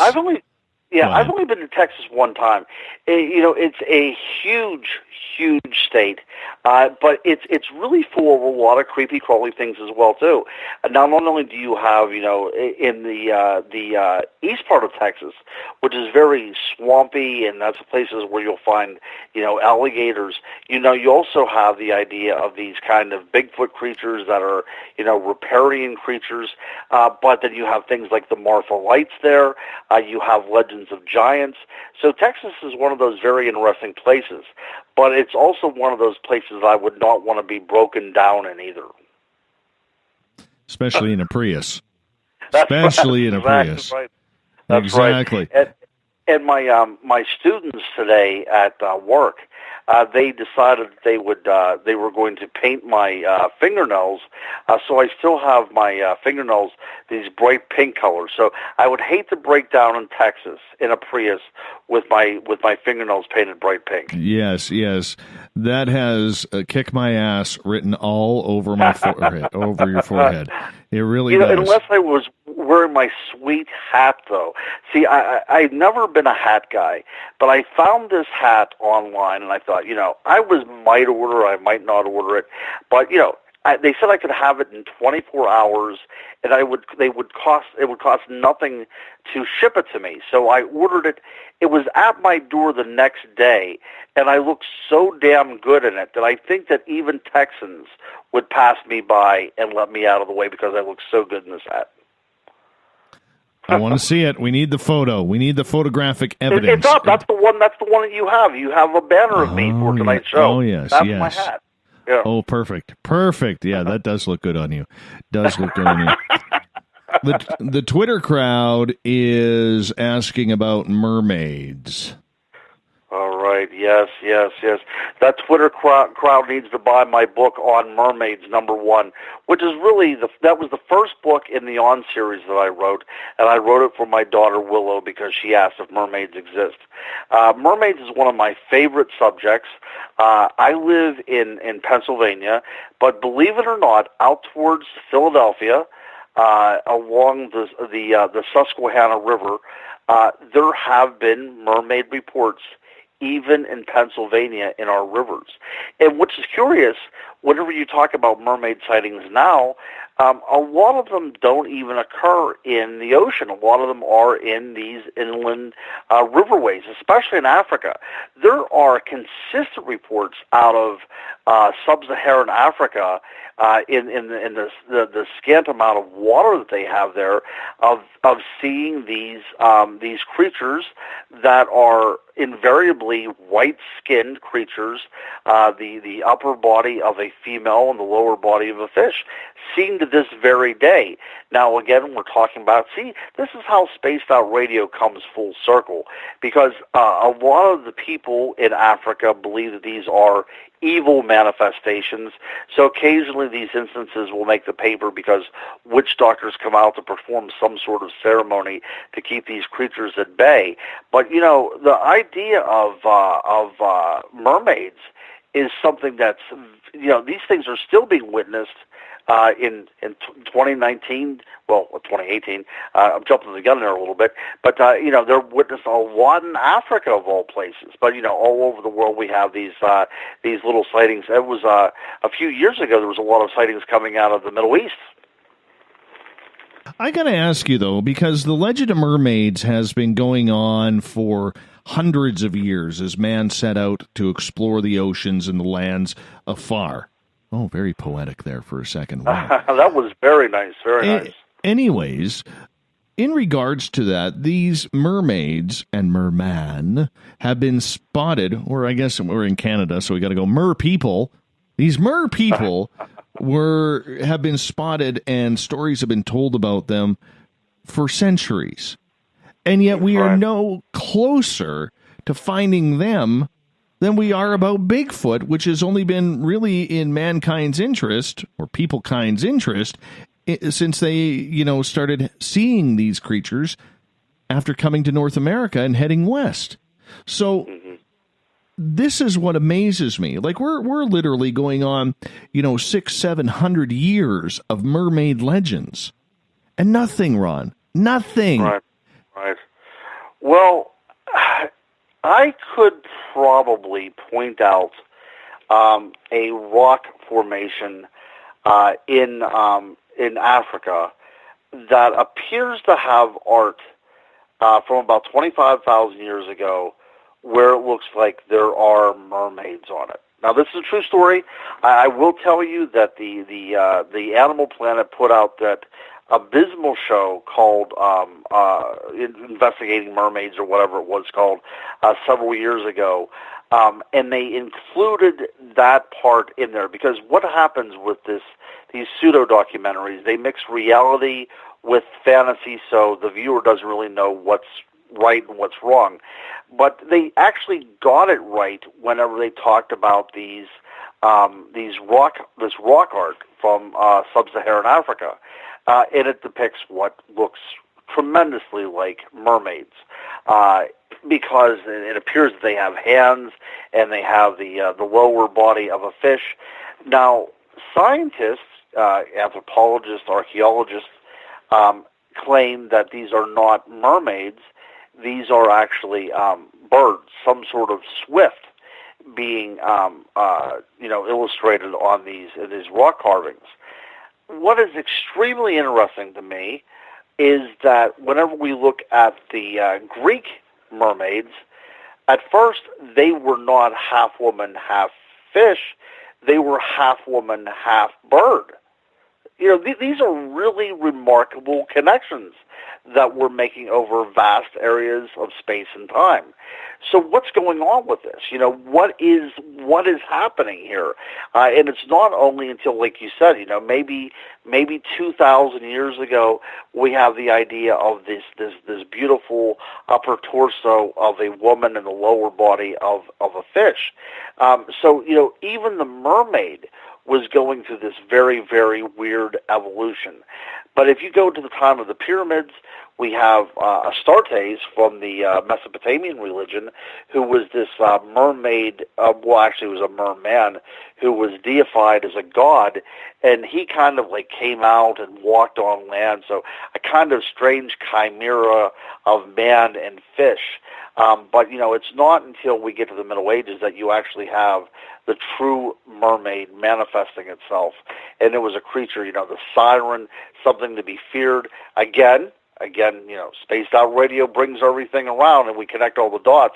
It was also believed to be a creature of evil that would sing the young man into temptation off the way of Christianity into the deep, which is the abode of chaos and the devil itself. So we can see how, again, the idea of religion played such a vital role in the creation of these things, these archetypes of mermaids and Bigfoot and what have you. So when it comes to mermaids,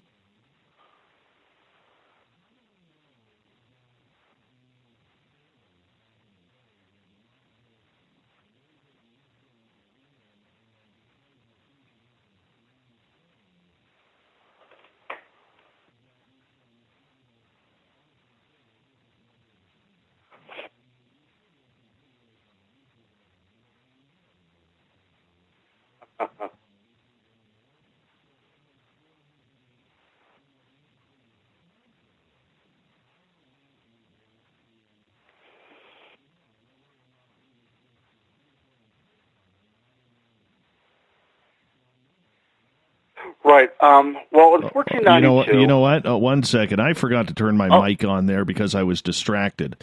I apologize. Oh, that's okay. Yeah, I almost spilled my drink on my desk. So, no, what I was asking there, and I apologize to everybody listening, and what I was asking there is the sea has been able to do some very strange things to people. And when you combine these old ships that people were looking at in regards to, the where they were sailing, and it's an all-male crew. They're gone for, sometimes months, if not years at a time without any women around.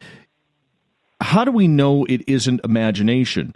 Because, yes, we can say that people have seen it today and they've seen or heard mermaids singing on rocks. And, there's the videos on YouTube that we really can or cannot, trust as being real. So we have to go to the antiquated reports on this. And how do we know it just wasn't sailor imagination? Yeah, the lack of being around a woman can do strange things to guys. I know because I'm suffering from that right now. But yeah, the idea that you're out there for months at a time, sometimes even a year at a time, and not seeing anybody else, the mind can play some tricks on people. But what there was a point that I was making whenever you were muted, that if we look at the journal entries from 1492 of Christopher Columbus, he talked about witnessing mermaids along his ship as they were approaching land, and that they appeared to be much more uglier than folklore suggested. So we do have these kind of anecdotal evidences in the historical record, and it appears that he may have indeed seen manatees. Manatees, sea cows, very possible that they were seeing these kind of things. But again, in my book on mermaids, I also pointed out that, especially in the East, there was a tradition of women who were divers for certain types of shells and for both food and for obtaining the pearls and things, that were able to dive far deeper than men were due to their physiological makeup. And these women may have been the impetus for some mermaid sightings. So is it possible that whenever we talk about, sailors seeing mermaids, are we talking about them actually seeing women who were free divers, and because this was something that was so out of their element, whenever you think about men doing certain chores, but there were actually women out there who were the hunters, and instead of the men, that this was against their, it was upsetting the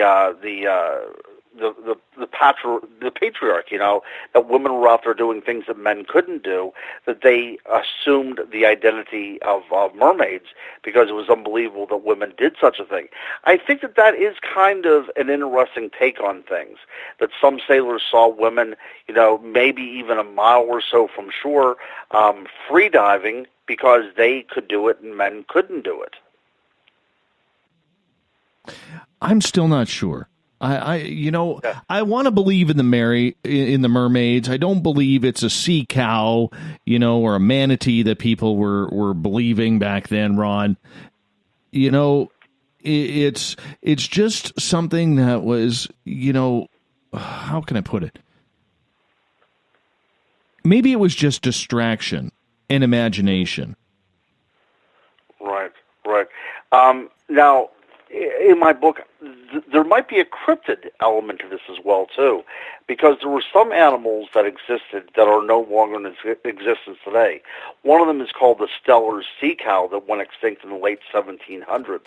Now, this was quite a large manatee, and it may have appeared quite differently in perspective in the open waters than a regular manatee. So there might be some truth behind that. But yes, I was lucky enough to see a manatee in Florida, in St. Augustine of all places. I didn't go to any kind of place that was a haven for manatees. This was a wild manatee right off the ocean, and it in no way appeared to be human form in any way. And even if I were on a ship for months at a time, I don't think that would have filled my imagination with lust seeing this kind of stuff. There were some researchers, I believe it was Lauren Coleman, that suggested because manatees breastfeed above the water, that, the sailors may have seen, this going on. They just assumed that they were, breastfeeding children, whatever. I still don't buy that either. Look, I am a very romantic person. I hope that there are mermaids out there in the vast recesses of the oceans, undiscovered, singing their siren songs. I hope that there is. But again, I would have to be one of those people to see it, to believe it. But I'm holding out hope, Dave. I'm holding out hope. Mm-hmm. I'm holding out hope, too. I want to see you see this happen, man. I want to see it, too. Because with everybody who has the sightings, though, Guru, with everybody who has the sightings, there has to be something.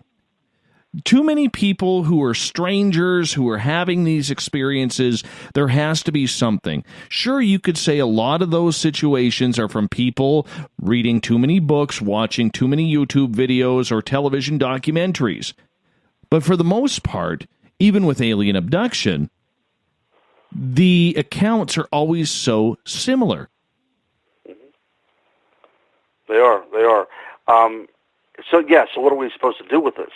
Now, with the proliferation of the computer, the world is now linked. So it's going to be very difficult to discern stories now, because it can become viral in a matter of hours. So people even in the in the jungles can get reports of these things that are going on.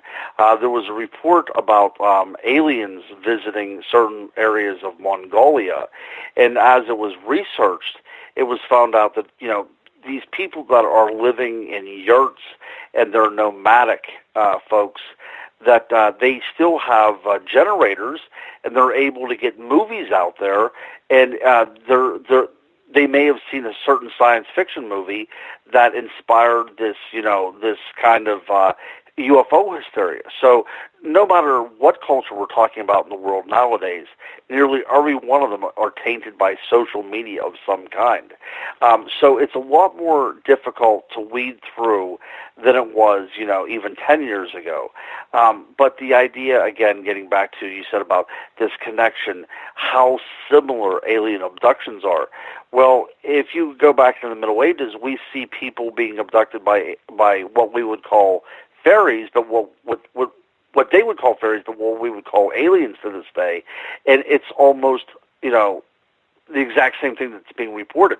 Usually these ugly creatures appear out of nowhere, or you step inside a fairy ring, or you're somehow absorbed into the side of a hill. All these kind of things resonate with UFO encounters. So, it not only is there a connection now, Dave, there's a connection throughout time regarding so many of these things. And whenever you said, you asked me at the onset of this program why I stay with it, the reason I stay with it is because for this very reason, I'm trying to figure out one of life's greatest mysteries. And we only have a couple minutes here before we got to go to our second break already here, Ron. But with these similarities that people have, are you now looking for people who are having something a little bit more off, maybe a little bit more extraordinary or out of the normal because it's so easy to copycat with so many different stories out there? It is. And what is interesting, about 2 years ago, a woman came up to me and told me about her Bigfoot sighting, which was absolutely remarkable. Although it didn't happen in the woods, it happened in her apartment. That this very large 8-foot-tall creature materialized in her apartment one day and watched her go about her day-to-day activities. Sometimes she would wake up and it would be there staring over her bed, or she would be folding laundry and be watching her vacuuming, and it would talk to her telepathically. Asking her what she was doing. It had a taint of almost an extraterrestrial feel that somehow was trying to figure out what was going on. But this happened solely inside of her apartment, and the initial terror that she had was later reduced to, a curiosity, and it was a very bizarre story that I thought was so outlandish that I kind of filed it away as this high strangeness that could never be explained. Now, during the Kecksburg UFO Festival, I had somebody come up to me and ask me, have you ever heard of a Bigfoot inhabiting somebody's house? And, as I questioned, apparently this is actually going on. Whenever people are having these Bigfoot encounters, not out in the woods, but in their very own homes. Now, very strange, high strangeness. I probably only had about a half a dozen of these reports, but a half a dozen is still a good many reports of people coming forward and saying that they've had a Bigfoot in their home. A Bigfoot in the home. That's a good way to end hour number 2, my friend. The crypto guru, Ronald Murphy, is our guest tonight on Spaced Out Radio. You can find any of his books, especially his On series. Everything's at Amazon.com. Go to Ronald L. Murphy Jr. on Amazon, and you can get Ron's books. Highly suggest you do. He'll be with us another half an hour before we got to say goodnight to him and bring in Everett Themer from the Encounter Online, our news section. You're listening to Spaced Out Radio. I am your host, Dave Scott. We'll be back right after this. Are you tired of being blocked, shadow banned, or placed in jail for simply posting your thoughts on social media? Social Media Freedom can take care of that for you. Social Media Freedom is the newest and one of the best free new apps that allows you the freedom to post what you want, when you want. It takes seconds to download from your app store. Come join the tribe at Social Media Freedom. It's time to set yourself free. The first annual Caribou Paracon is happening September 28th to 30th in the 108 Mile Ranch, British Columbia. Brought to you by the Canadian Society of Questers and Spaced Out Radio. Come listen to our featured speaker, Grant Cameron, along with Elizabeth Anglin, Paisley Town, Mike Moran, Eric Cooper, and more. It's a 3-day supernatural adventure at the Spruce Hills Resort and Spa. Tickets for the weekend are $150 Canadian. The Caribou Paracon, celebrating everything paranormal. A timepiece is a reflection of who you are, and what better way to show off the real you than with an Escape watch? Escape is a lifestyle brand accessorizing your days and nights. Choose to escape and create the life of discovery that you deserve. Dream, play, unite with your own personalized Escape watch. Head to escapewatches.com. There is no time like the present to enjoy your escape. Use promo code SMF2017 for your 20% discount today. Looking for a place to advertise at a very reasonable cost? Look no further than Spaced Out Radio. SpacedOutRadio.com has an advertising tab that you can click to check out our daily, weekly, and monthly packages to play on the radio, or our website including social media. From commercial spots to banners, we have it all. Check out our competitive pricing today. Find yourself constantly looking up in the sky, looking for answers? Have you had extraterrestrial contact? Are you an abductee? Looking for answers to your experiences? Hi there, I'm R. Keith Andrews, Spaced Out Radio's resident ET expert. Join me live the first Friday of every month where I take questions from the Spaced Out Radio chat room and help you understand those from the far-off world. It's 2 hours of knowledge every experiencer should listen to. Hope to see you there.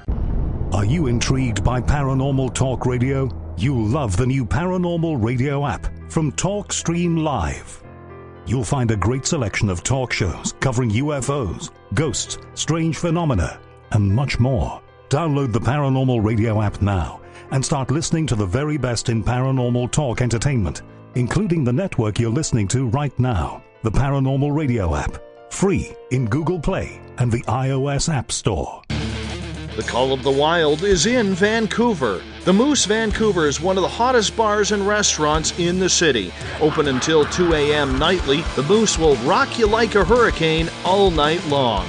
Great food with everything on the menu at $6.95 near the corner of Nelson and Granville. Get your horns up and come rock with us. The Moose Vancouver, the official rocking bar of Spaced Out Radio. Are you an experiencer? Have you had run-ins with strange creatures you can't explain? ETs, Dogman, Bigfoot, werewolves? They're enough to scare the daylights out of anyone. Hi there, I'm Butch Witkowski from your Cop. And on the last Monday of every month, you can listen to me and the host, Dave Scott, talk about the weird and the strange being reported on Spaced Out Radio. I'm going to bring my investigations and sources, you bring your experiences, and we'll figure out the rest together. Strange Days on Spaced Out Radio. Come tune us in at spacedoutradio.com. You hear footsteps in the empty room above you. A rocking chair begins rocking by itself. Don't be afraid of the things that go bump in the night. Reach for Spirit Storybox, the iPhone app the Huffington Post UK called the only ghost hunting app you will ever need. Spirit Storybox. The spirits are telling their stories. Are you listening? You know, it's hard being the bad man of ufology, but that's just the way that I like it. This is Chris George Zuger, and I'll be hanging out with Dave Scott and SOR scientist Chris Cogswell for Reality Paranormal, the second Wednesday of every month. And our job is to break it down and come to conclusions as to what is really going on in the supernatural world. I'd love for you to join us and bring your questions for us to investigate right here on Spaced Out Radio. Visit purpleplates.com today. For over 40 years, the Purple Energy Plates have been delivering amazing results for their many customers. Inspired by the great genius Nikola Tesla, the harmony, healing, and energetic effects of the plates have proven over and over to be beneficial and often miraculous to thousands of customers. Check their site for daily specials and choose from their many energy products. You won't be sorry. Visit them today at purpleplates.com. When it comes to the news, we look for the stories that the mainstream won't cover. Welcome to Spaced Out Radio's The Encounter. This is News Director Everett Thiemer.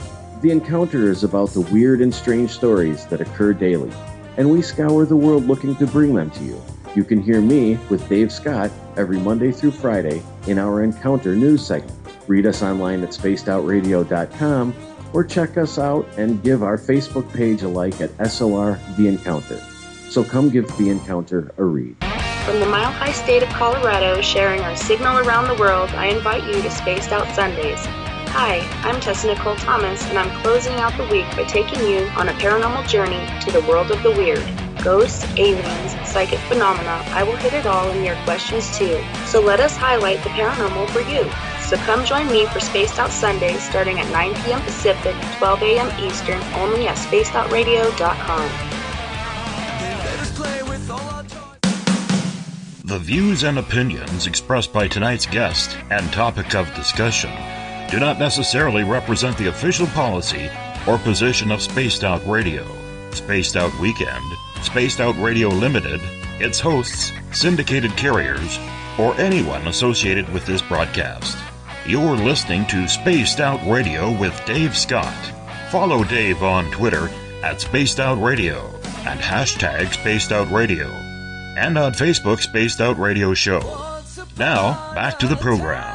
Welcome back to the third and final hour of Spaced Out Radio. Tonight, I am your host, Dave Scott. Thanks for being with us. Tomorrow night on the program, we have Sebastian Martin coming on. He is the creator of Ensuho, a good sponsor of Spaced Out Radio. He's here to tell us about his messages to the masses regarding disclosure, aliens, UFOs, consciousness, and more. We get going at 9 p.m. Pacific, midnight Eastern at spacedoutradio.com. We say hello to everyone listening in on the SOR Radio Network and Deep Talk Radio. Don't forget, you can also check out our archives for free. Go to our YouTube channel, youtube.com/Spaced Out Radio. Do me a favor, hit that subscribe button. Bill Cardwell has set the password for tonight in the SOR Space Travelers Club. Brobdingnagian is your password. I still think I screwed it up, but Bill sets a password each and every night right here on the mighty SOR. Now, if you want to follow us on our website, spacedoutradio.com, we got a plethora of features for you. Rock out to Bumblefoot, shop at our store, read up on the Encounter online, and so much more. And if you go to questers.ca, that's questers.ca, scroll down to the fall conference, you can now purchase your tickets for the first annual Caribou Paracon right up here at 108 Mile Ranch, British Columbia, September 28th through 30th. This is a Spaced Out Radio event. We got David Weatherly, Grant Cameron, Lorian Fenton, Eric Cooper, Ross Allison, Mike Morin, and more coming on in. It's going to be a great weekend indeed. Love to see you up here. Go get your tickets today. The Crypto Guru is with us tonight, Ronald Murphy, author extraordinaire of the On series. All of his books can be found at Amazon.com. Highly suggest you go over there and check it out. Ron, how you doing, buddy? I am good, and I cannot believe that we're only 25 minutes away from ending tonight, and I cannot wait to do this again. As I said, we're going to try to plan something for hopefully for over Thanksgiving break, because I'm really looking forward to jumping back in. Well, we love having you here, my friend. You're one of the most beautiful voices when it comes to the world of cryptids, and anytime you want to come on the air, you just let me know. I appreciate that. I truly do, and I appreciate the listeners showing up in the chat room and everything. So I'll definitely be back on again, and it's not a matter of fitting you guys in. It's a matter of just simply taking a break and stepping aside from, the mundane, everyday world and talking with you guys, which I'd much rather be doing. I hear you there, buddy. I hear you there. Being a single father of 5, that has to be a lot of stress. But nonetheless, I want to start off with a question from Gail. And Gail is asking about the Patterson-Gimlin film. And she is asking if you have studied that film, much like everybody else has. But what do you think about it being real, because that creature seems to have breasts?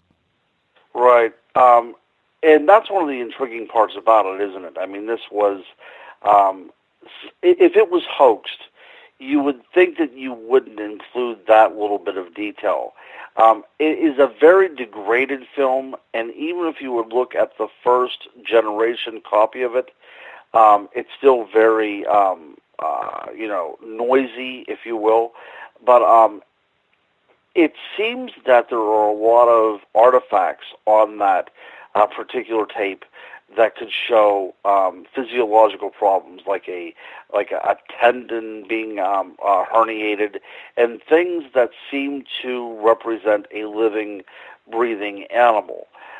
Now, it's curious because we talked a little bit earlier about things, the blob squatches, things showing up blurry, things showing up pixelated.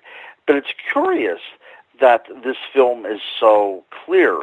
Now, is it possible that the way these creatures are photographed, by what medium you used, is how they turn out?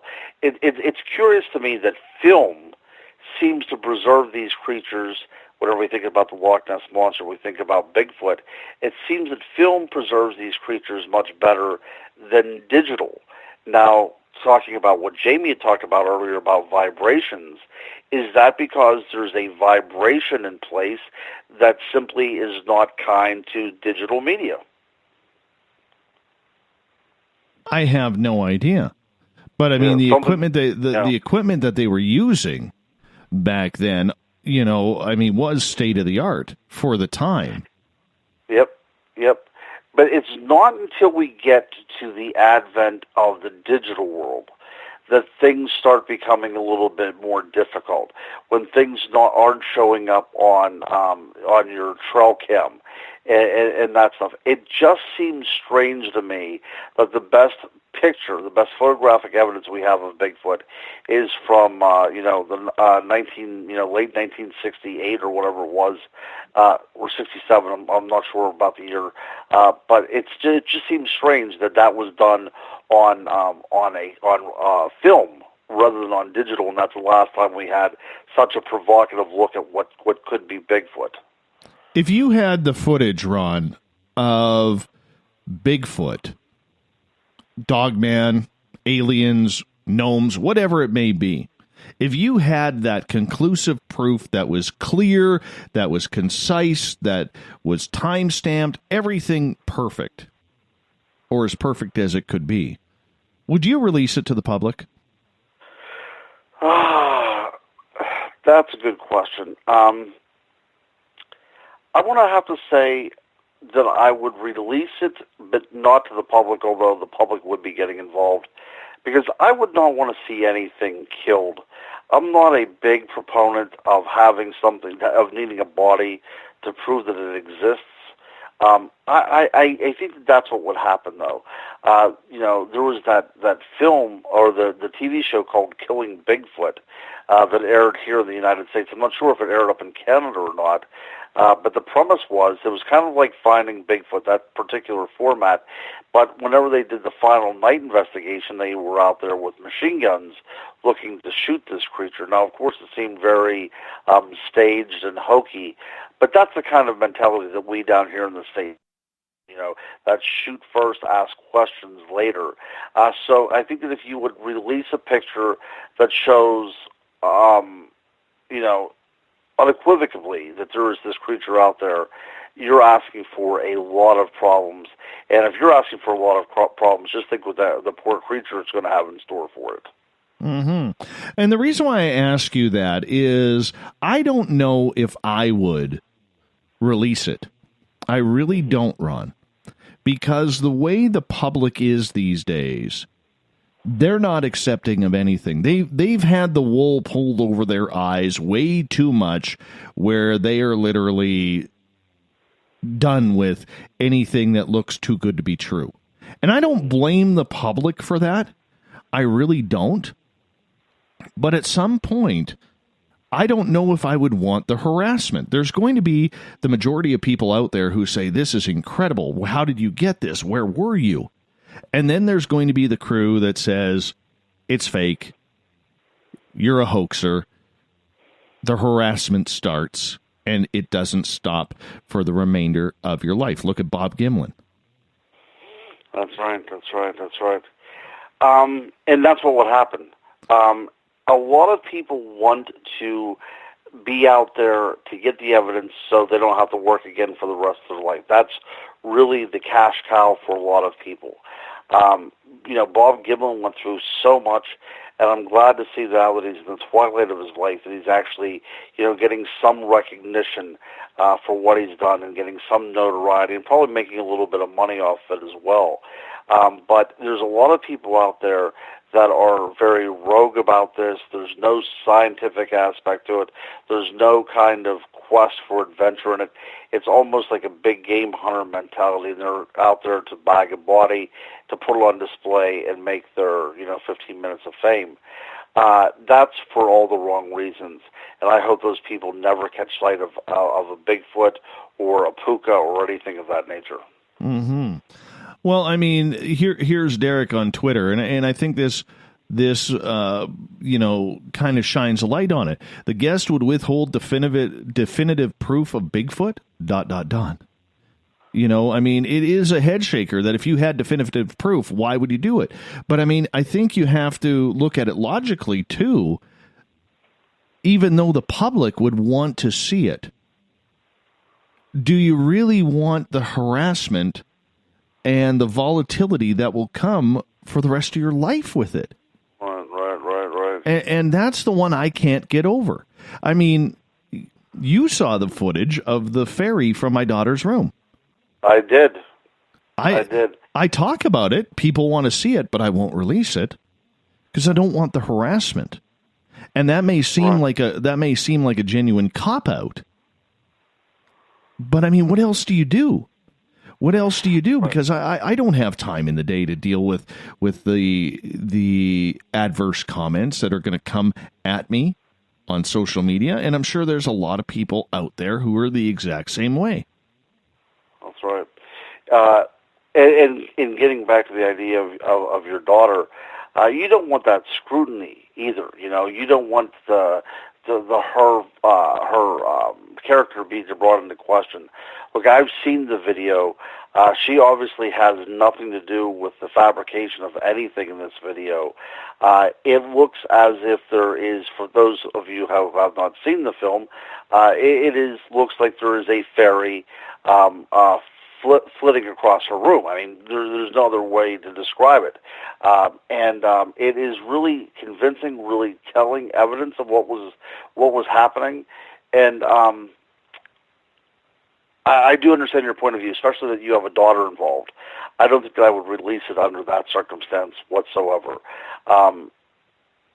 Look, we are straddling a fine line here to talk about the existence of something that's ephemeral. If we can prove its existence, then we make a name for ourselves, and then we become experts in that particular field because now it becomes scientific. Right now, there's nobody an expert on the field. You could be an expert in the folklore and in maybe the history of it, but there's no expert on the Bigfoot physiology or anything like that.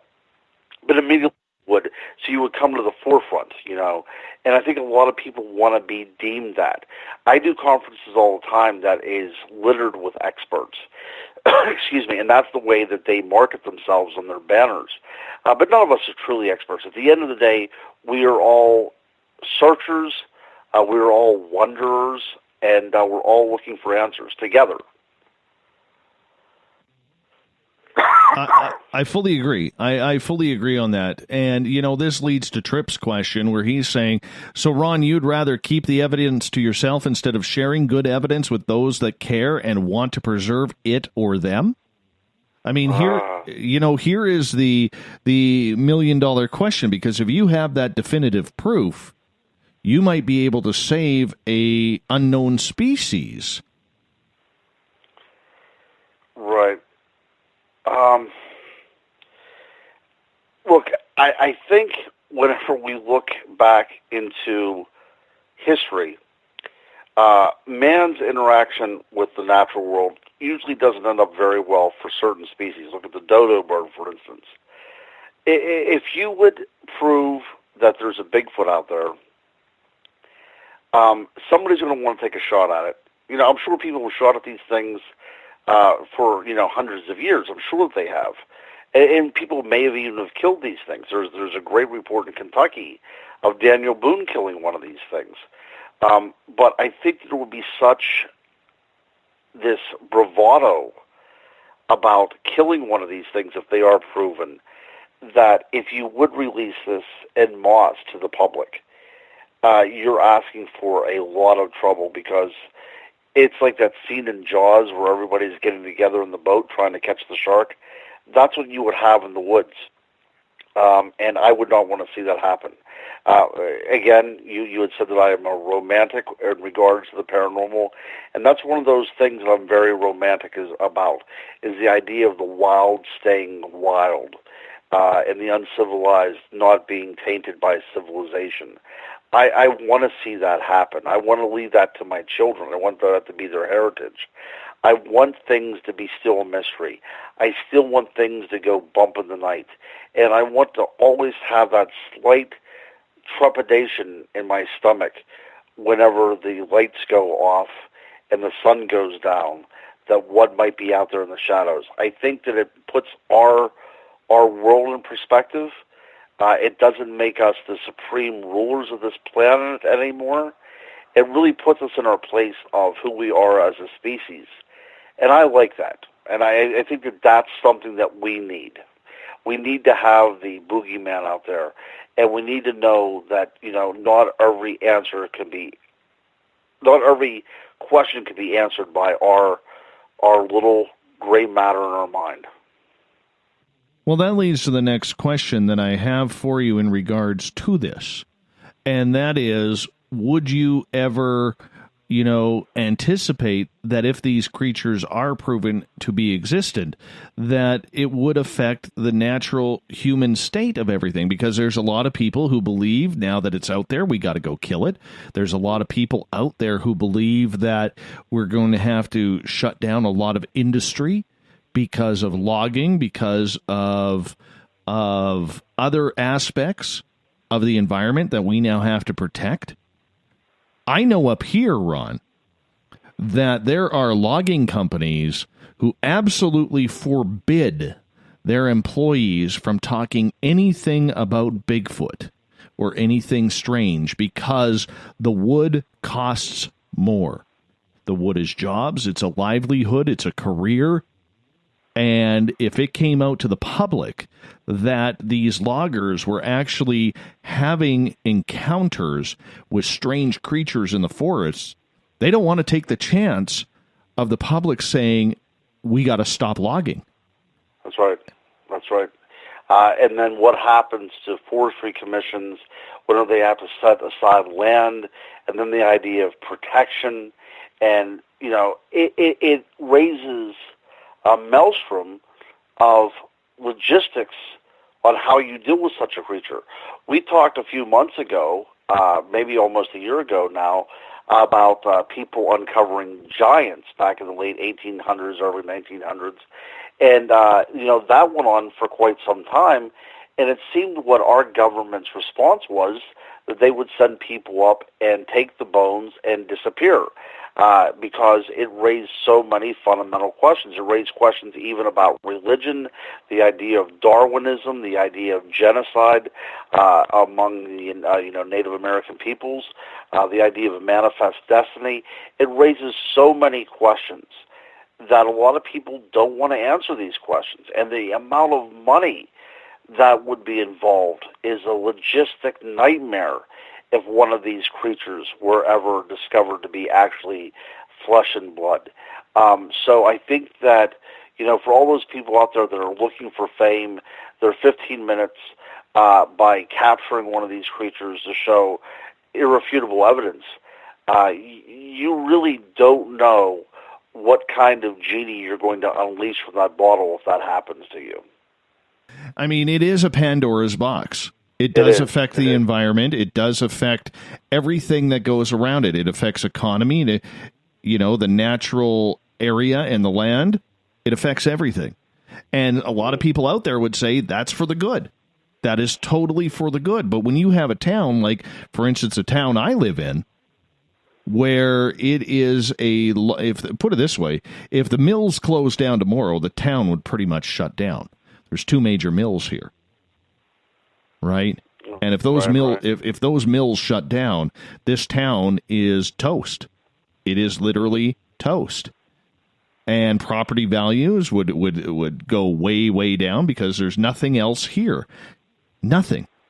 And some of us like it that way. I know I do. But still, nonetheless, you have to respect the fact that there are some people trying to protect their own careers. You know, it's not an environmental thing. It's not that they don't care about the environment or anything like that, but, you know, it puts food on their table, roof over their head, and maybe, if they're lucky, a weekend out with their truck and trailer. Right. We had talked about this on another show as well. I think we've covered almost every topic. The idea of people making money off of the paranormal, these para-celebs, and people that this is their only job, and there are, people out there this is their only job. I think one of the reasons why they can be a para-celeb is because one of these creatures have never been discovered. But if you would discover one of them, their whole livelihood would fall apart. So think about that for a second as well, too. The whole idea of finding Bigfoot takes is a different perspective now if you already found a Bigfoot and you have a Bigfoot. And that causes so many problems for everybody, not just for the paranormal field, but as we talk about, there have to be game commissions that step in. We have to talk about, what kind of food this animal would eat and the protection of its environment and everything. You're talking about a lot of red tape that would happen there, Dave. And I hope that it would never be irrefutably uncovered, because a little bit of me would die with it, and I still want to see things go bump in the night.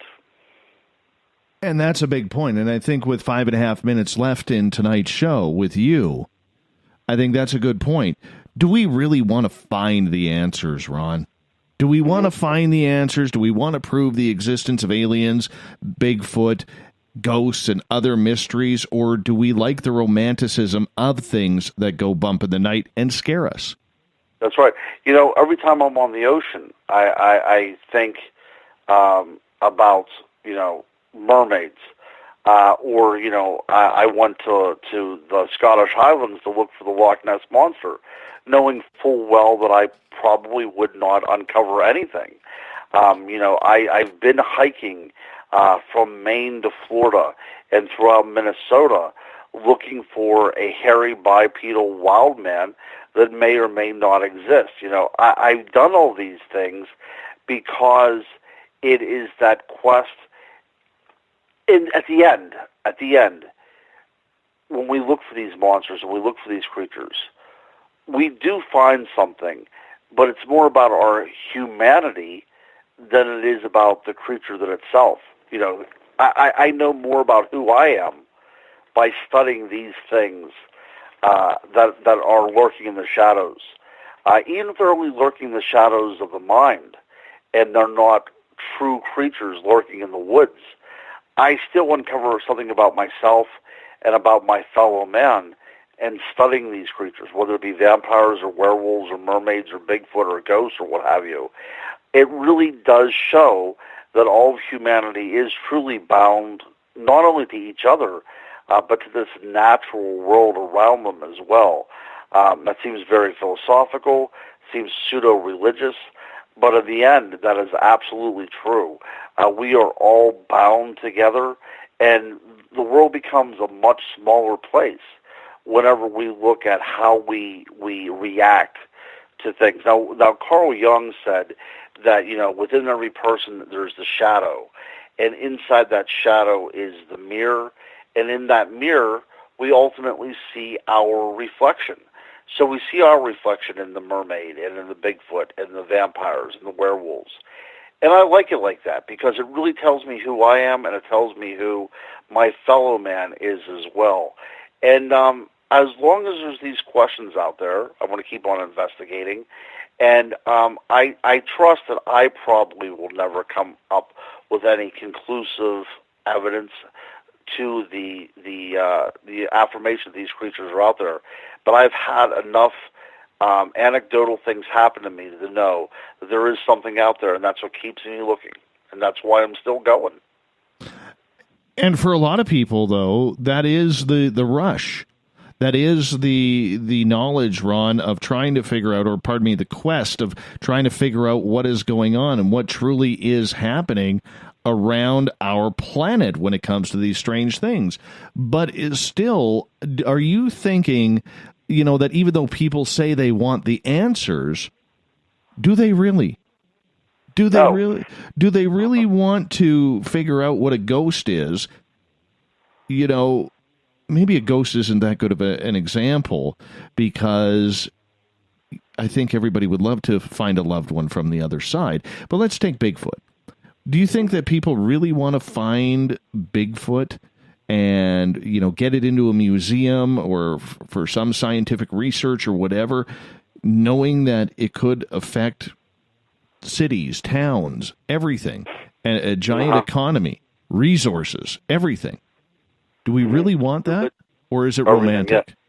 Yeah, no. I think that is the thing. I think that these things are better left still out there, right beyond human reach, because I feel sorry for anything that would come in contact. If these creatures are truly flesh and blood, then they have to be self-aware. And in order to be self-aware and remain elusive and remain hidden, that they would have had to have an evolution that followed our evolution. We had to be intrinsically tied to these creatures, for millennia. Ever since we've been human beings, we've had to have a tie to these creatures. Now, the reason why they remain elusive and they remain hidden and they don't interact with us is because of our proven track record. They simply want to stay away from us so they, are not, killed. And that's the reason why a self-aware animal would remain elusive, is because they know what we're capable of doing to them. I don't think anybody's going to go out there and do the Jane Goodall approach, which would be kind of interesting, for habituation and then, just make some sort of contact that way. We're going out there with ATVs and machine guns blaring and stuff. And if we go that way, I hope these things are never found. My friend, we got about 30 seconds left with you. Tell everybody where they can find your books. You can go to Amazon.com. That's the easiest way. That's how everybody does it nowadays. You can see me at a conference. I will be at CryptidCon the first weekend. I believe it's the first weekend of September. And 2 weeks from today, I will be up in Sault Ste. Marie, Michigan, at the Michigan Paranormal Conference. But you can also get in touch with me on Facebook, or you can go to my website, which is ronmurphyjr.com, and you can contact me on there, and you can get my books in any of those ways as well. And if you don't want to buy my books and you just want to talk, I'm more than up for that as well, too. I'm looking to talk to people about experiences. If you have an opinion, or if you have a contradictory opinion to mine, I'd be more than happy to listen and have a good talk, a good chat. My friend, always a pleasure to have you on Spaced Out Radio. We will talk to you around U.S. Thanksgiving. I cannot wait, my friend. Thank you so much. It was a complete honor to be back here. Thank you and all the Spaced Out Radio listeners as well. Ronald Murphy, the crypto guru, returning to the airwaves. God, what a good show. I love having Ron on the air. Coming up next, Everett Themer and The Encounter.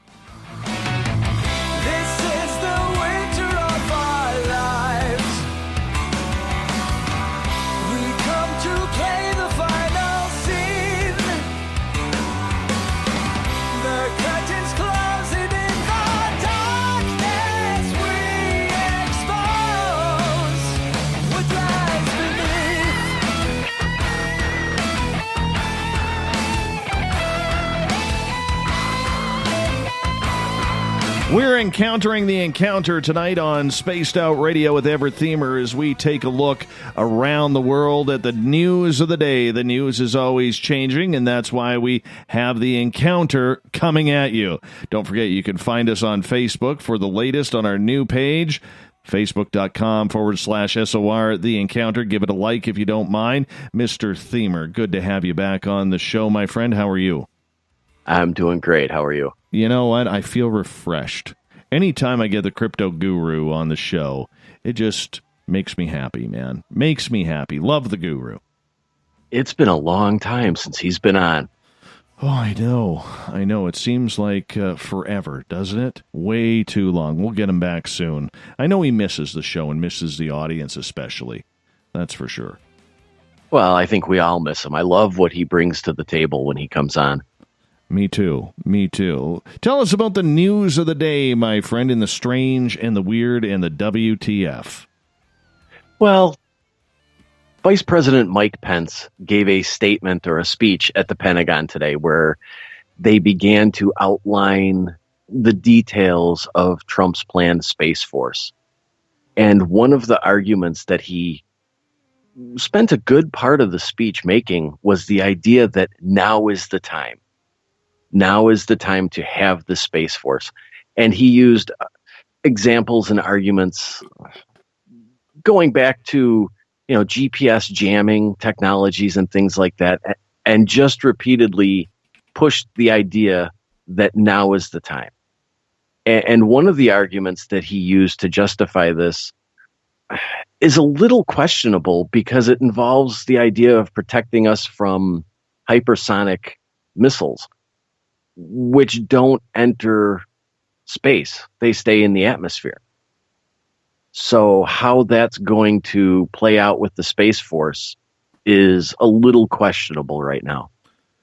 So basically, we're going to be, instead of pointing lasers out into space to protect ourselves from aliens, we're going to be pointing them at Earth. Isn't this just an updated new name change from Ronald Reagan's Star Wars? Potentially. The details out of his speech are a bit sketchy, but this looks very militaristic. It does not appear that there is any of the ideas that were talked about space debris or anything like that. This appears to be very militarized. So we're not dealing with aliens. Heartbreaking. Well, no, heartbreaking. He claimed that nations like China and Russia have already made space a warfighting zone. So to maintain our supremacy in space, we must be there too, and we must be ready to fight wars in space. It seems a little incredulous and ridiculous that in 2018 we're having this discussion. Like, when can we get off? And trust me, I'm not a peace, a Greenpeace kind of guy or anything like that. But this is what I can say: at some point, the topic of war is getting old. It's getting old fast. You know what I'm saying? It's getting old fast. And these guys, it doesn't matter which politician it is, but these guys who would never put their own children, for the most part, in that type of scenario, I would like to see them put their kids on the front line, if that makes any sense. I would. I'm tired of it. I understand that, but this isn't something that's going to happen overnight. This won't even be implemented, or the potential to implement it won't even take place until 2020. And I wonder, and I know this is just speculation, but now we're talking about militarizing space. This won't take place for a minimum of 2 to 3 years. Is this a business venture for after this administration's done? Or is this something to keep the military-industrial complex going? That's true, too. Could quite possibly be. I mean, how much money did Dick Cheney make from his companies since leaving office and the war continuing over in the Middle East? He's not hurting. He's not hurting, and you may be right with that. You may be completely right with that. I have questions. Just the idea, obviously the Air Force is going to fight this as much as they can. And one of the examples that Pence used in his outlining of developing a Space Force is the Air Force itself and how it is its own military branch. But essentially, the Air Force came out of the Army after World War II. It was already almost completely developed, and it just sort of folded out of the Army and became the Air Force. It wasn't developed from the ground up. I get that. I do get that. But at some point, and I'm not saying this to be, to discredit veterans or anything, because I got a huge respect. And I know there's a ton of veterans who've been on this show, who listen to this show, and God bless them all. Every person who has served their country, doesn't matter if it's Canada, the United States, Britain, wherever. Okay, God bless them for putting, their lives on the line for me to be able to sit in my home in a studio talking about aliens every night. But at some point, and I'm asking this, you being American, Everett, and other people out there listening, and, if you want to have an answer, go for it. But at some point, don't you get sick of seeing your tax dollars always go to military? Yes. Like here, okay, granted, we don't have a strong military. We have a good mid-sized military. Our aircraft are very aged. Our tanks are very aged. But you know what? If the bell rings, we're going to answer the call. That's just the way Canadians are on that. Not being a holier than thou kind of thing, but it's something that we put the stock that we feel that we have to into it. And I'm saying this as a guy who tried to get into the Canadian Armed Forces. But at some point, I would sooner see my tax dollars go to areas where people can actually get help. I think here, we pay a lot of taxes on health care, man. We do. I believe 20% of all tax money collected, if not more, goes to health care. And I don't mind that. I really don't. Sure, it's expensive, but I don't mind it. I understand that. I think here in the U.S., there is definitely becoming a debate or a change in tide. A lot of people are beginning to point out what you just said, that we have so many problems here, but we do two things. We develop the military, and then we send that military to other countries. It's not all about national defense. We have so many troops defending other nations that, we kind of, we're almost spread too, I don't want to say we're spread too thin, but it is becoming a definitely debatable topic here in the U.S. And I think a lot of people are getting frustrated with the situation. Especially with the trillions, not billions, trillions of dollars that are going missing every couple years now. Trillions. And yet Flint, Michigan can't get clean water for $1 billion.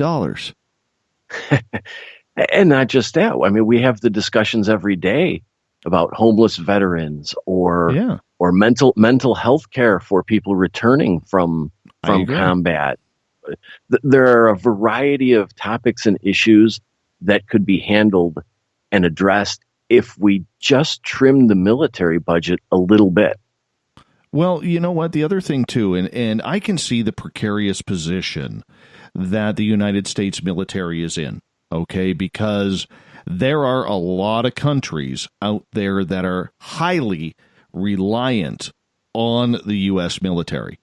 Highly reliant, okay? And we could go through a list of countries. Canada is one of them, all right? Israel is one of them. Qatar, Saudi Arabia. You may not like their politics, but they all rely on the U.S. And there are dozens of countries out there. And when you have to put that money in to police the world, I feel sorry for them because they're kind of in a little bit of a predicament. They're the good guy. It's weird because everybody hates the American military, yet they're the first ones they call if somebody tries to screw up their country. Like, you can't have it both ways.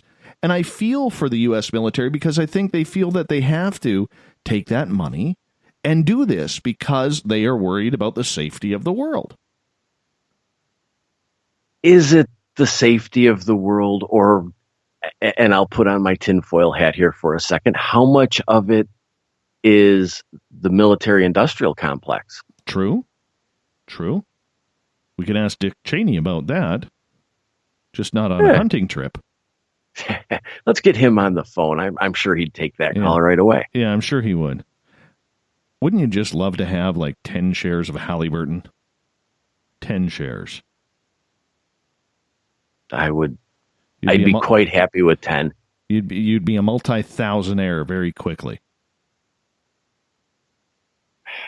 That's just don't make me dream. But talking about being the world police, it is a precarious position, but I think a big part of the population is beginning to wonder or question why we have to be the world police. And nobody's ever given a satisfactory answer to that, I believe. Well, I think it's a pride title too. Not maybe from the soldiers at hand, but the flag that it covers. You know what I'm saying? Like, when that American flag's coming in, that business is about to be conducted. But if it's a pride thing, then is the Space Force a product of that pride? Because if you look at many of the statements that Pence made talking about American supremacy and dominance in space,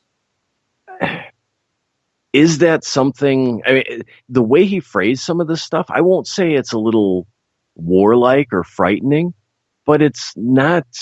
He's not coming out saying, "Oh, we need this and we're going to do this," and that kind of thing.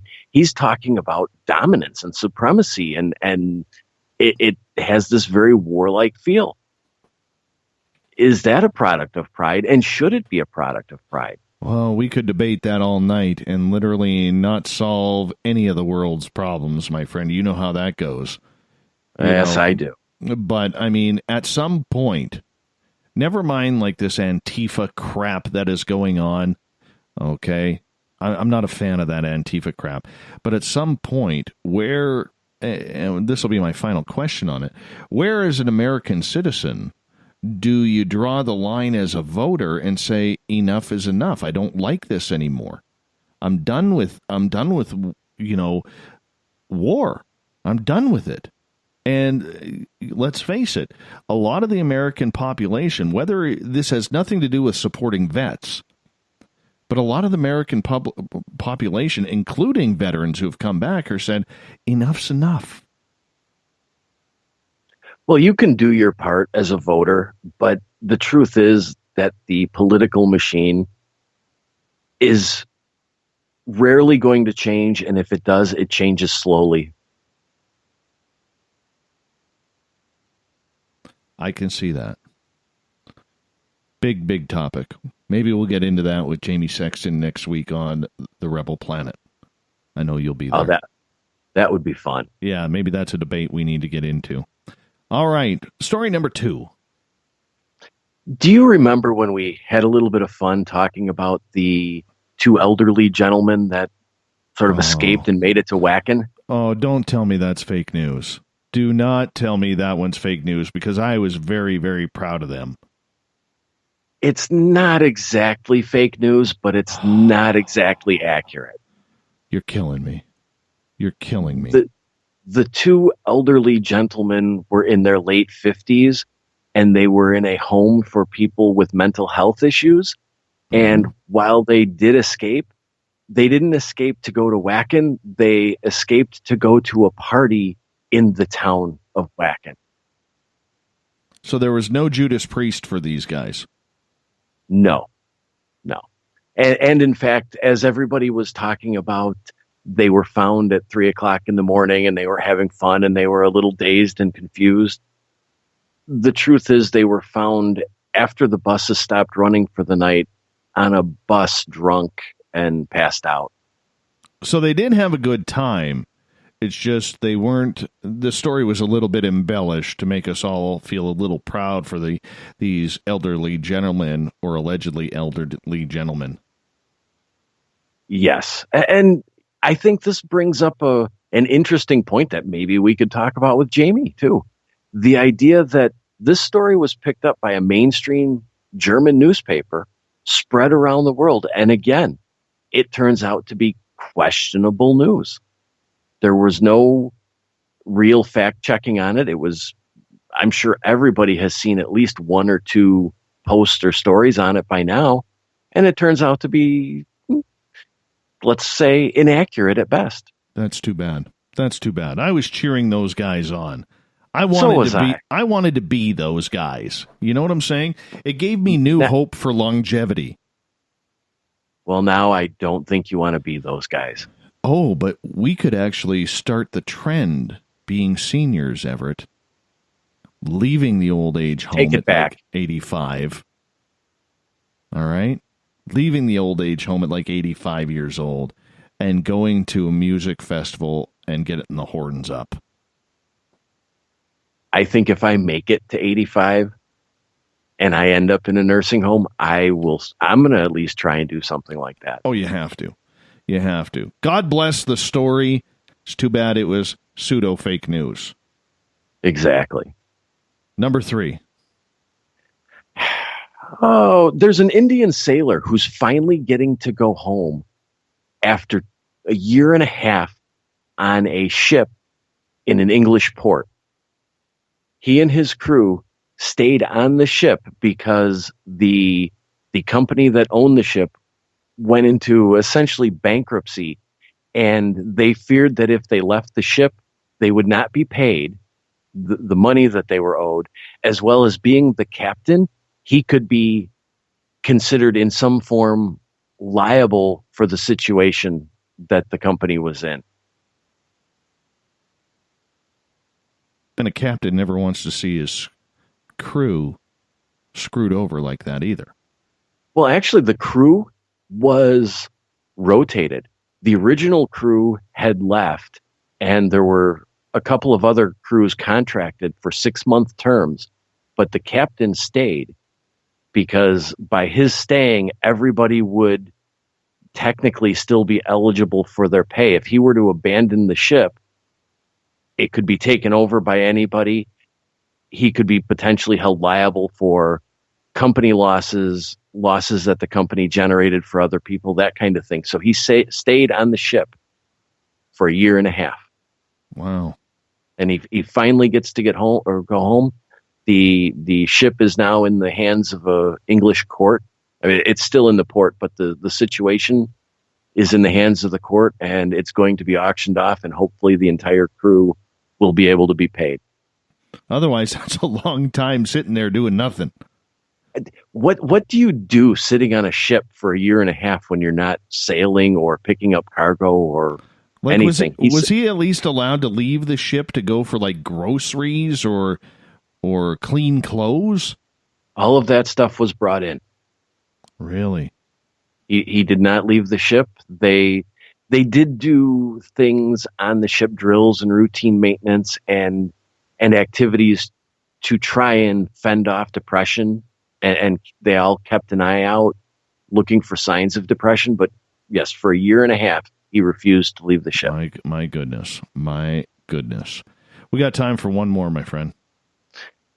There's a probe being launched to the sun, and it's going to be the fastest human object ever sent into space.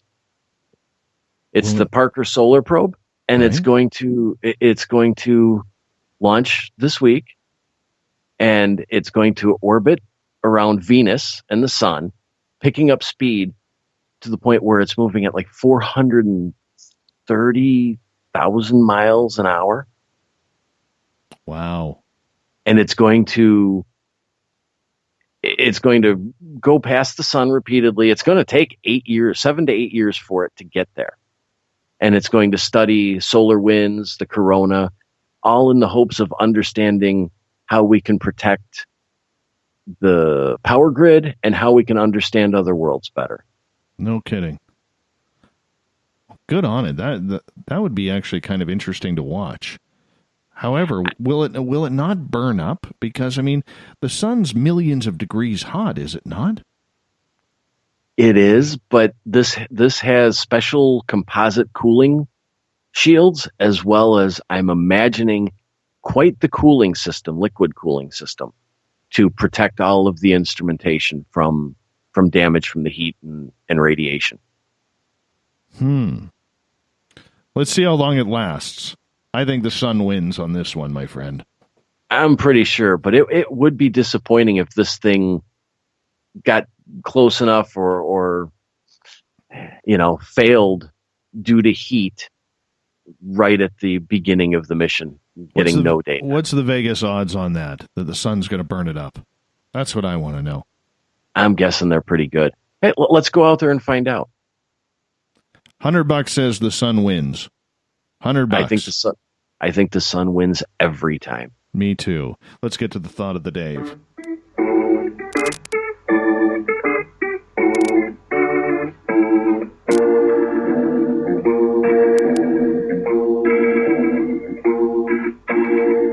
Thought of the Dave happens every night at this time, where we put a question on our Facebook and Twitter, and you, the great audience of this show, answers away, and then we read your answers on the air. So today's Thought of the Dave is this: what is the best piece of evidence that Bigfoot exists, and why? Matthew jumps in and says, I think it's the old trustworthy Patterson-Gimlin film. No one has ever been able to replicate it as far as I know. Adnome jumps in and says, because the King Dave gnome says so, and the recent earthquakes, Big Feet, makes you wonder. Really, Adnome? Really? Sometimes I wonder if he's eaten one too many Reese's Pieces peanut butter cups. You know what I'm saying? Now I want a peanut butter cup. I know, me too. Chuck jumps in and says, I'd have to go with the castings of footprints. They are found all over the world, and something had to make them. And that's a good point by Chuck, Everett, because literally, for Bigfoot to be a hoax, you would need literally thousands of people around the world making these footprints. Now, I would agree that there are some hoaxers out there, but I don't think that there are literally thousands of people in this conspiracy of Bigfoot saying, let's go in the middle of nowhere where nobody's ever driven and put footprints in the middle of the forest. Yeah, this would have actually been my favorite type of evidence, especially when you get these castings that when they're analyzed, the zoologist or whoever, they look at them and they go, well, nobody would put in this ridge detail, and you can tell that whatever this was, when it stepped, it put more force on the heel first. And, when they can do those analyzations and tell you that it's more than just somebody with like a plywood cutout stamping footprints in the ground, that says a lot. I agree with you. Both Rob and Edie both say the Patterson-Gimlin footage. All right, so you got to go there. Kevin says it would have to be the 72-ounce Gutbuster Special at the Sizzler. Why? It just tastes Sasquatchy. And that's why there aren't Sizzlers around many places. Do Sizzlers still exist? I think they're mostly Bonanzas now. They were owned by the same company. I can't remember who purchased who, but yeah, gotcha. You got to love that salad bar and weird meat. Jeremy states, something big is roaming forests, and it can't be all the animals. The amount of footprints prove that. David says, check out Todd Standing's videos on YouTube. I have. That's why I stay away from them. Not sure about that. I think he's a 50-50 kind of person. I tried getting him on this show. He said, yeah, he would come on, and then I never heard from him again. Oh. Yeah. That was right around, remember earlier this year when he was putting those court cases together?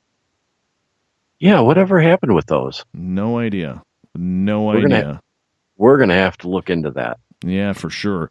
Linda, direct experience. Grant, DNA because DNA. Joe, I think, therefore I am. Cogito ergo sum. Whatever that means. I'm not up on my... That's Latin for something. Latin, yeah. Sylvia, roaring because I heard it, and you could never forget it. Francesca, pragmatic proof would be great. Ken, my eyes, 12 members of my caving team, tracks, screams, cave evidence, and of course, Harry and the Hendersons. You never go wrong. Last word goes to the voice, Bob Davis. Patterson-Gimlin film. It stands the test of time. Even Hollywood special effects artists could not reproduce a costume with that kind of detail in that time period. Everett Themer, where can people find The Encounter? People can find The Encounter at Facebook, at facebook.com/SOR The Encounter Online. Wonderful. We'll talk to you tomorrow night with Faux News Friday. Big thanks to Ronald Murphy, the crypto guru, for coming on into tonight's show, spending time with us. We're going to get him back on around Thanksgiving time in November. That's Americans' Thanksgiving. Tomorrow night on the show, Sebastian Martin from Ensuho is here, talking UFOs, disclosures, aliens, and consciousness, starting at 9 p.m. Pacific, midnight Eastern Time at spacedoutradio.com. Don't forget, Questers.ca, where you can get your tickets for the Spaced Out Radio Caribou Paracon Fall Conference, September 28th through 30th. Grant Cameron, Lorian Fenton, David Weatherly, and so many more who will be speaking. I'll be speaking too. Mr. Ron Bumblefoot Thal rocking in the background with Little Brother is Watching. Bumblefoot is the official music of Spaced Out Radio, rocking us in and out of every single show. Get your horns up for the guitar god himself. Thanks to everyone listening tonight at home, in your cars, at work, on Spreaker. Great chat. Good to see some familiar faces back there tonight. Great snark on Twitter at #SpacedOutRadio, gentlemen and lady. And, of course, the veterans in the SOR Space Travelers Club. You were fantastic. We will see you all tomorrow night, because together, my friends, we own the night. I will talk to you in 21 hours from now. Mr. Bumblefoot, we need a favor. We need you to take us home. Good night.